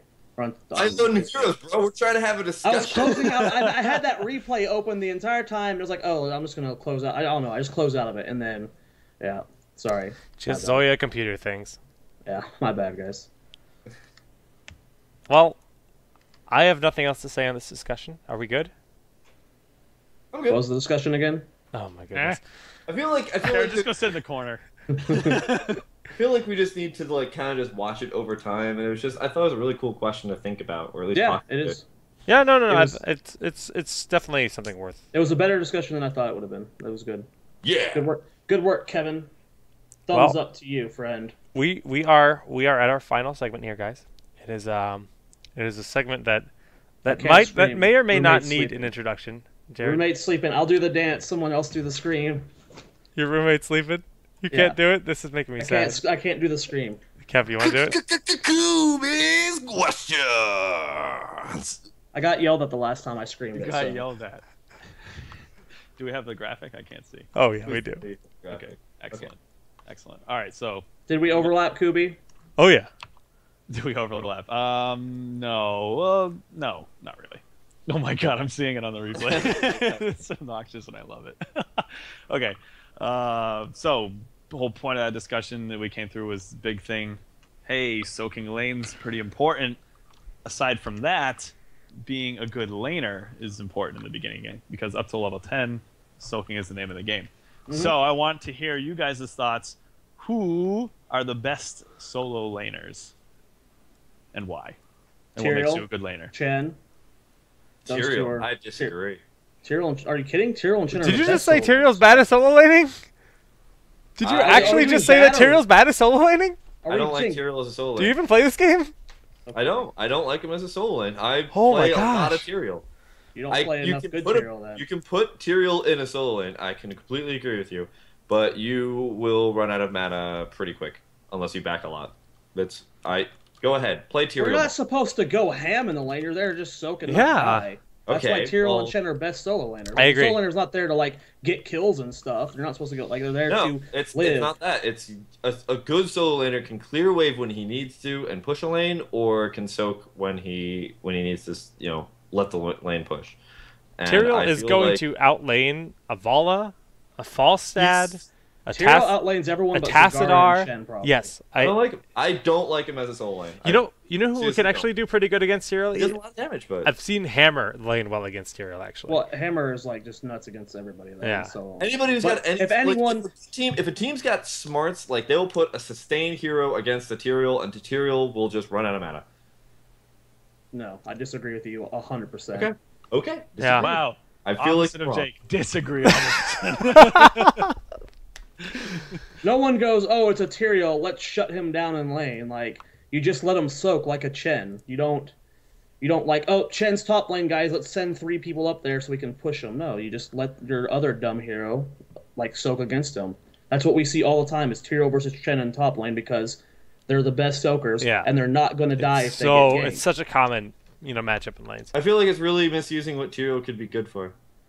Early game, though, when it's a soak phase... Roman ganking. He's really good at Roman ganking. He excels in that in the later portions of the game. He's okay at Roman ganking, and he gets better when he gets Judgment, but in the early game, there are so many heroes better. Tychus, Arthas, Pre-10, you want... so many heroes way better at solo laning.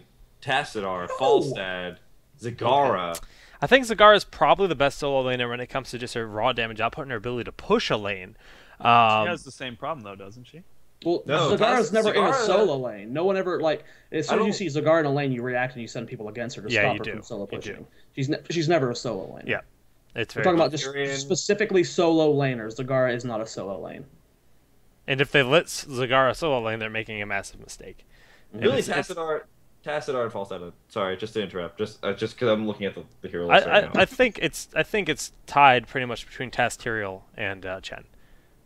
Tyrael, Chen, and I think you don't think Falstad's a good. Oh, he's great. Laner? He's great. He's not better than them though. I think he's better than Tyrael. I think he's paired with Chen. Okay. How much of an impact do you guys think being the ability to lane early game? How much of an impact does it have on the tier lists and how often these characters are picked, banned in tournaments? Well, the best example is Gazlowe. He's terrible in lane because he's easy to gank. His turrets aren't as impactful against smart people, so he usually just has to roam in the early game. And then a good team against a Gazlowe is going to realize he's roaming and go gank him at camps. All right, counterpoint then. To be a good hero, do you need to be also good at laning? You need to have an escape.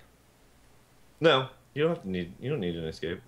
Okay, Witch Doctor's not a good laner because he can get ganked easily. That's why you don't see him solo laning ever. I think to be a good solo laner, you need to be all of the 4 solo laners: Falstad, Tyrael, Chen, and who's the other one? Tassadar. All of them have an easy escape to avoid ganks. The thing that makes them strong in solo lane is not only their ability to stay in that lane and keep that lane, healthy. But the fact that the team doesn't have to worry about them getting collapsed on and melted, because you would never put a solo lane Tyrande. Like, you just would never do that because she's just gonna get obliterated. Like, she's actually just gonna die. And a few other healers like Uther could be in theory okay, but why would you do that as well? But yeah, like you said, their strength is their ability to get away from whatever kind of threats might exist. Obviously, pushing is important and clearing is important sometimes, but even against a Tassadar can't just sit there and spam Storm in lane, even in solo lane, because he will go out Moom, and then when that gank comes, he won't have enough mana for his E. Like, he has to be conservative as well. To some extent, yeah, but I think a lot of the solo laning mentality is designed around the rest of your team roaming to get ganks otherwise. So... Arthas would be a really good solo lane hero. It's just that he's way better at roaming. He's roaming, yeah, exactly. You would never. And I think Arthas is a really good example of one who doesn't have an escape. And I think you can have a good roaming hero, a good solo lane hero that doesn't have an escape. I mean, Brightwing is normally thrown by herself for the most part. Like, if you ever watch SMG, Mad Timmy's always by himself as Brightwing. Well, we weren't talking about crazy. He plays a crazy. Just because those 4 are the best doesn't mean that everyone else is suddenly the worst. It's just those 4 are the best solo laners. The question is, do you have to be a good hero to be a good do you have to be a good solo laner to be a good hero? Well, then no. No. I don't think that was the question, though. This is Cooby's questions. Corey? Not Sham Bam hour. I'm confused on the question. The original question was, how much of an impact does it have on the perceived tier list if the hero is good at laning? I think a fair amount, but I think the game is so centric around team fighting, since the game is in fact not a traditional MOBA, but it's a MOBA brawler, where it's very in your face, very team fight centric. That I think the tier lists are very, very, very dependent in regards to their efficiency in a battle and their overall impact on the game. Whereas in the end, solo laning doesn't have that profound of an impact on the game, because there's always a point in a lot of maps and a lot of games where you hit a certain point and you more or less stay as 5. You're constantly getting objectives. You're constantly running around capping those shrines, collecting those seeds, getting those mercenary camps. Yeah, and sitting in line. I mean, halfway through the game, pretty much. 10, right? Yeah. No, I wouldn't say that. I'd say there's a very strong emphasis on laning up to level 10. Very strong emphasis. Yeah, Okay, no. Question then. What about Nova? Nova's not really that great of a laner. She's a horrendous laner. She's the worst laner, actually. I think she might actually be the worst laner. I would probably agree. Still pretty good. I'd rather lane with Lily. But pretty big picked hero. Yeah, That's a good point, 58%. Kev. Yeah. Well done. That was a really good point. 2 good points Good ever kill on this there. show. Get wrecked, Cooby. Two And your Cooby points. questions, Cooby, get wrecked. Oh no, I've got more. Don't you worry. No, Cooby, got wrecked. Okay. No, but I mean, like she's an example is where That's a perfect her other team capabilities do outweigh that. But I think it is a pretty big thing to think about, because I mean, you can't have, say, 2 Novas in your team, otherwise you're going to be very inflexible about who's going to be able to be stuck in your lane. And I don't mean that is in terms of like having 2 literal Novas. I mean 2 people who are really good at everything else but bad at laning. Yeah. Because I mean, Abathur's another good example. He's not a good laner. He can push a lane, but he's not a good laner. So having like Nova Abathur is actually kind of really rough, I would think, in a lot of ways, because you're forced to have the other 3 people always be in a lane. Okay, it sounds like you have an interesting definition of laning that you might want to define. I think Abathur's considered a laner in himself. I would agree. Most good Abathurs can soak 1 lane perfectly and then handle taking 2 as well. That's not being a laner though. Soaking a lane is not being a laner. Yeah, it is. What is laning in Heroes of the Storm in your definition? Laning is getting the Yeah, experience. I want to actually. We'll take this. I want to hear everyone's definition of laning and pushing. And The only whatever. reason you unless you're playing a push hero like a Zagar or something, the only reason you're in the lane is either to secure a kill or to get the experience. There's like you're not farming gold. You're not like, unless you're trying to take an early fort, you're there to get the experience. Right. And Like the only reason you have solo Teriel and solo Chen is because you need them up there for the experience. I disagree. I completely disagree. I think laning has a much more intense definition than that. I think a good laner is somebody who can, and I said this before, somebody who can push the lane when they need to, somebody who can let the lane push and sustain through it, and somebody who can then turn that lane into a kill. Because Are we talking about laning or solo laning? Because we're bouncing Both. back and forth. However Solo you wanna laning. define If it. you I'm look at asking solo you laning, guys for if you're looking at definitions. solo laning, Tyrael versus Chen. There's no pushing. There's no let's see how much damage we can do to the fort. There's no trying to get kills on each other. They just sit there and soak. It's a dead boring lane. Tyrael versus Chen. But if you're talking about like Raynor, Uther versus Vala Malfurion, then that of course is a completely different scenario. I was only specifically speaking to the solo lane. So far, I've only opened the field to solo laning. I do have some. the objective in the laning phase is to either push the lane so that their towers are now taking damage and you have an advantage in that lane. Soaking the experience is there. You're just gonna soak experience. If you're just looking at the lane, you're gonna soak experience. Yes, in normal lanes, but in a Tyrael versus Chen lane, neither of their goal is to let's push that tower or let's make sure we're getting a kill. But you can do so much more with your laning than just soaking experience, and that's my point. With other heroes that are not doing solo lanes. So why are those such good solo lane heroes if you can do so much more with other heroes?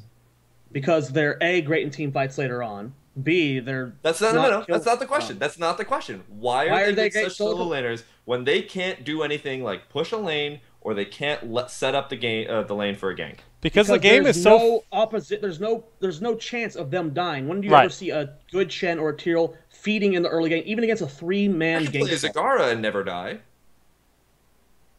It's not the question of there's whether or not way you can less- sit there and sustain. there's It's not that question. I think a good solo laner is somebody. Look at when you're dealing with something like Haunted Mines and you want to put 4 people in the top lane and you put 1 person in the bottom lane. Who do you put there? Tassadar, Tyrael, Chen, someone who's not going to die. Yep. No, because the enemy team's gonna put 4 people there. You have to be able to wipe that lane so that they are taking damage from the towers.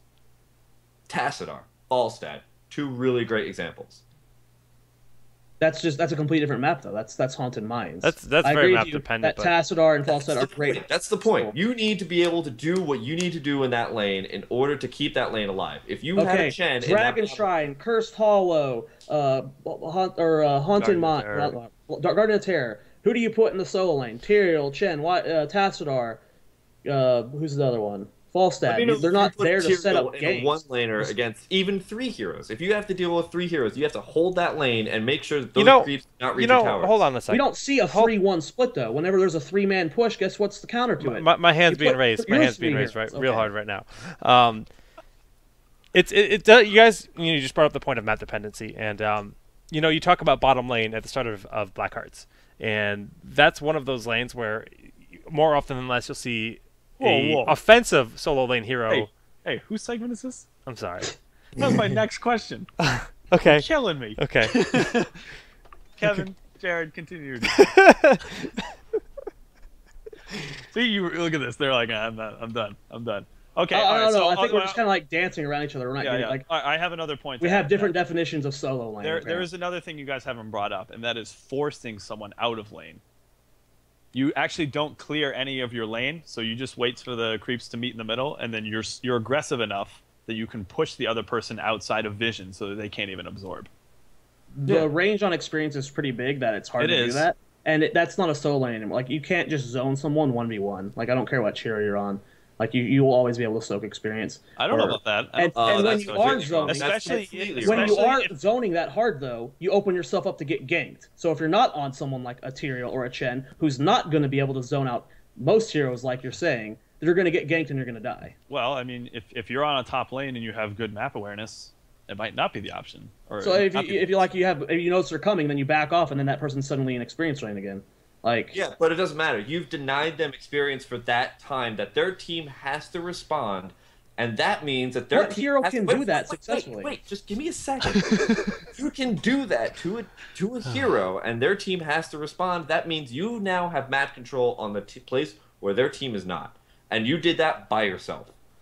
Tassadar can do that. If you don't push the lane and you let them push up, you can storm the crap out. I almost. I was gonna say you can storm the crap out of them.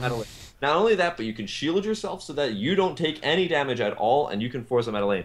Falstad's another really good example because now you have the versatility of using your Q, your W, and then using your E to escape when they come in for the gank. That's what I'm saying when there's a good laner. You're saying that's against Tassadar and Falstad going up against someone like a Vol or something. Of course they're going to win that lane. But if you're putting them against another solid Sonar laner, none of these guys can 1v1 each other out of lane. That's not a thing. There's so many variables when it comes to maps and compositions. What are you talking about?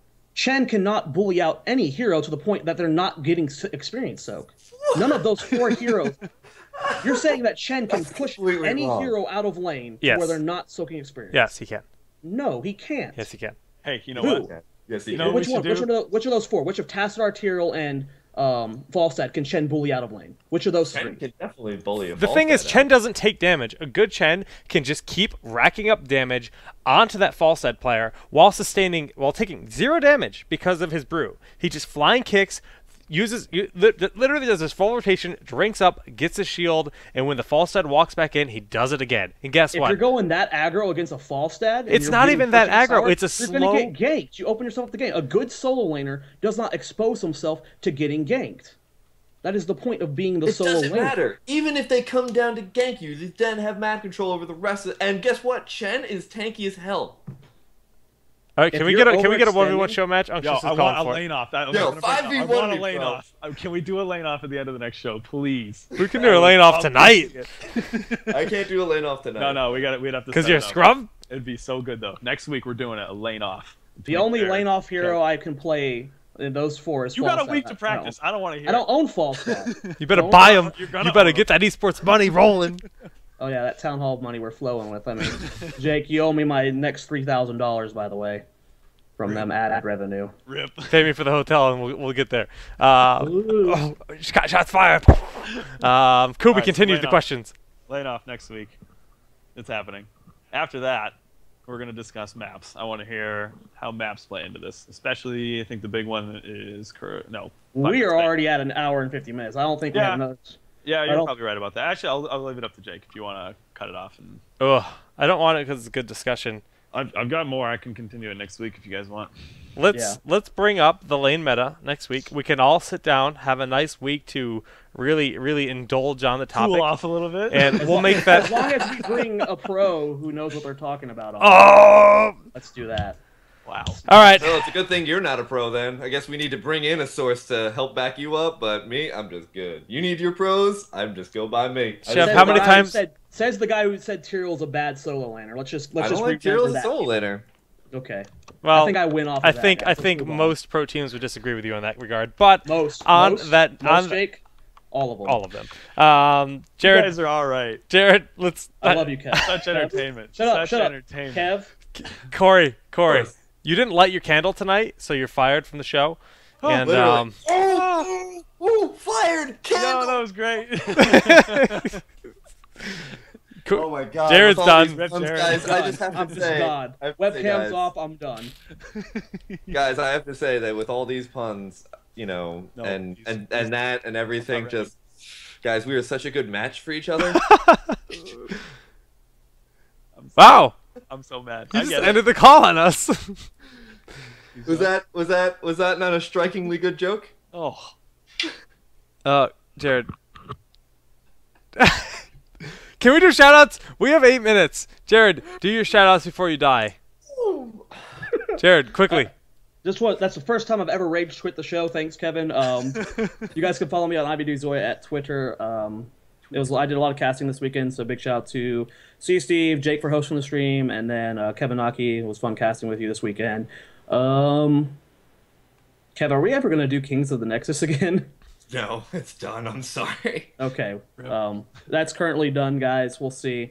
But congratulations to SMG for being like 6-0 or something stupid like that. Twitch, Zoya TV.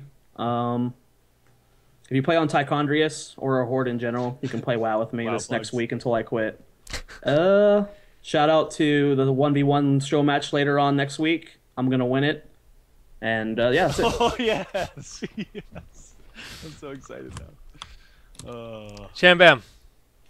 You can follow me on Twitter, twitter.com/sham2, SCHAMTOO, as well as youtube.com/sham2. I think I'm actually going to get Free Week back up and running. I have plans and set a schedule tomorrow to go do that, so that's going to be fun. Sudden makes sense, okay. Yeah, I don't know. And then facebook.com/townhallheroes. Guys, I think we're 18 or so people likes away from getting 100, and Facebook's like, you need 100 likes or you're nobody. So if 14. we could get that. 24. Oh, 24? 24. Wait, no, 24. No, we're at like 80 something. Are we that esports? We're that esports.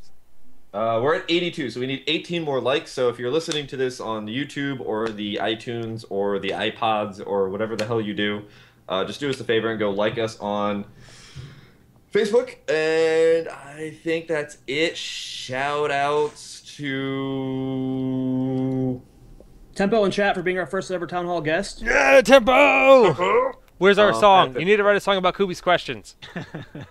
Jake had a really good one the other day. Oh, God. And by good, I mean questionable. I started singing a song about Cooby's questions in the house. Oh, God. I don't want to know. Anyway, let's get back to you. Over to you guys. Not Sham. Cubus Maximus. Why don't you give us some shout-outs? So, yeah, first time casting this weekend. It was a blast. So, shout-outs to you, Jake, of course, casting with you. See you, Steve, for putting on the tournament, running it, and also sponsoring it. Kitten of the Storm, Jared and Naki, and Xander, and Shane Gucher. Yes, thank you. I was getting there. For also casting. It was a fun event. Hope you guys can check out the VODs and everything. And, of course, when we come back and do more casting for more tournaments in the future, it'll be good times. Follow me at the Cooby. The Cooby, yes. And I think that's it for me. Well, yeah, very simple stuff. Just give the channel a follow here on Twitch. Give the channel a follow here on YouTube if you're watching the VOD. My Twitter as well. My goal is to break 1,000 followers on Twitch by the end of the year. So I'd appreciate all the help. We're getting there. We're getting there, guys. But yeah, thanks everyone for everything. Again, like you said, shout out to Sia Steve and Cadia, Kitten of the Storm, for sponsoring Kings of the Storm. Oh, yeah. I mean, Kings of the Storm is it's a great opportunity to cast. It's a great opportunity for the players, just for exposure and to help our scene develop. And it does a lot for that, and all the other events that happen to as well. But I personally have a bit of a bias towards Kings because You started it. I didn't know. Well, he started it, but I do the graphics for it. That's crazy. It's Matt's They were tournament. your It's Matt's first, tournament, but weren't I do the production for that. The first is always special, Jake. I know. It is, Jared. It really is. But yeah, beyond that, Cooby, it was actually an absolute pleasure to finally cast together. We've been talking about casting together forever, so that was just shout out to you for, finally doing it. And it's not that you didn't want to do it, but the opportunity finally arose. Yeah. And there's a vague chance that we're gonna have a weekly show match series or something of that sort happening in the future. Because Shout out to Cooby's beard. not my beard though. Not my You beard. usually have something going on. Not this Cooby. much though. It's fuzzy. Okay, shout out to Jake's beard. Thank too. you, Kevin. Thank you. I guess you can get like a kind of half shout out because there's stuff there, but it's not a beard. So yeah, we might have something of that nature in the future because we want to start casting together every week if Perhaps possible. Flannel Boys will come back. Flannel boys. Little boys. Yeah. Well, that does it for Town Hall episode 40. Next week, maybe we'll have patch notes. Maybe we'll have nothing. Maybe we'll have a sick 1v1 lane There off. will be a lane Yes. off. There will be a live lane. No, that confused my brain for a second. Live lane off. Okay. Happening next week. So be here for the full production. I'm gonna produce it. I'm not gonna compete. I'm gonna cast and produce it. Wow. I can compete. I can Yeah, you're compete and competing. cast it. You're playing. Like, you don't have an option. You can't Okay. just, like, duck out of this girl. Girl. Girl. All right, I'm gonna produce it, cast it while competing. It's a new Yeah. it's a new challenge. I'll stomp you while producing Step up it. your game, bro. I will. All right, guys. Thanks for hanging out with us today. Town Hall episode 40. Signing off. See you next week. Bye. Much love.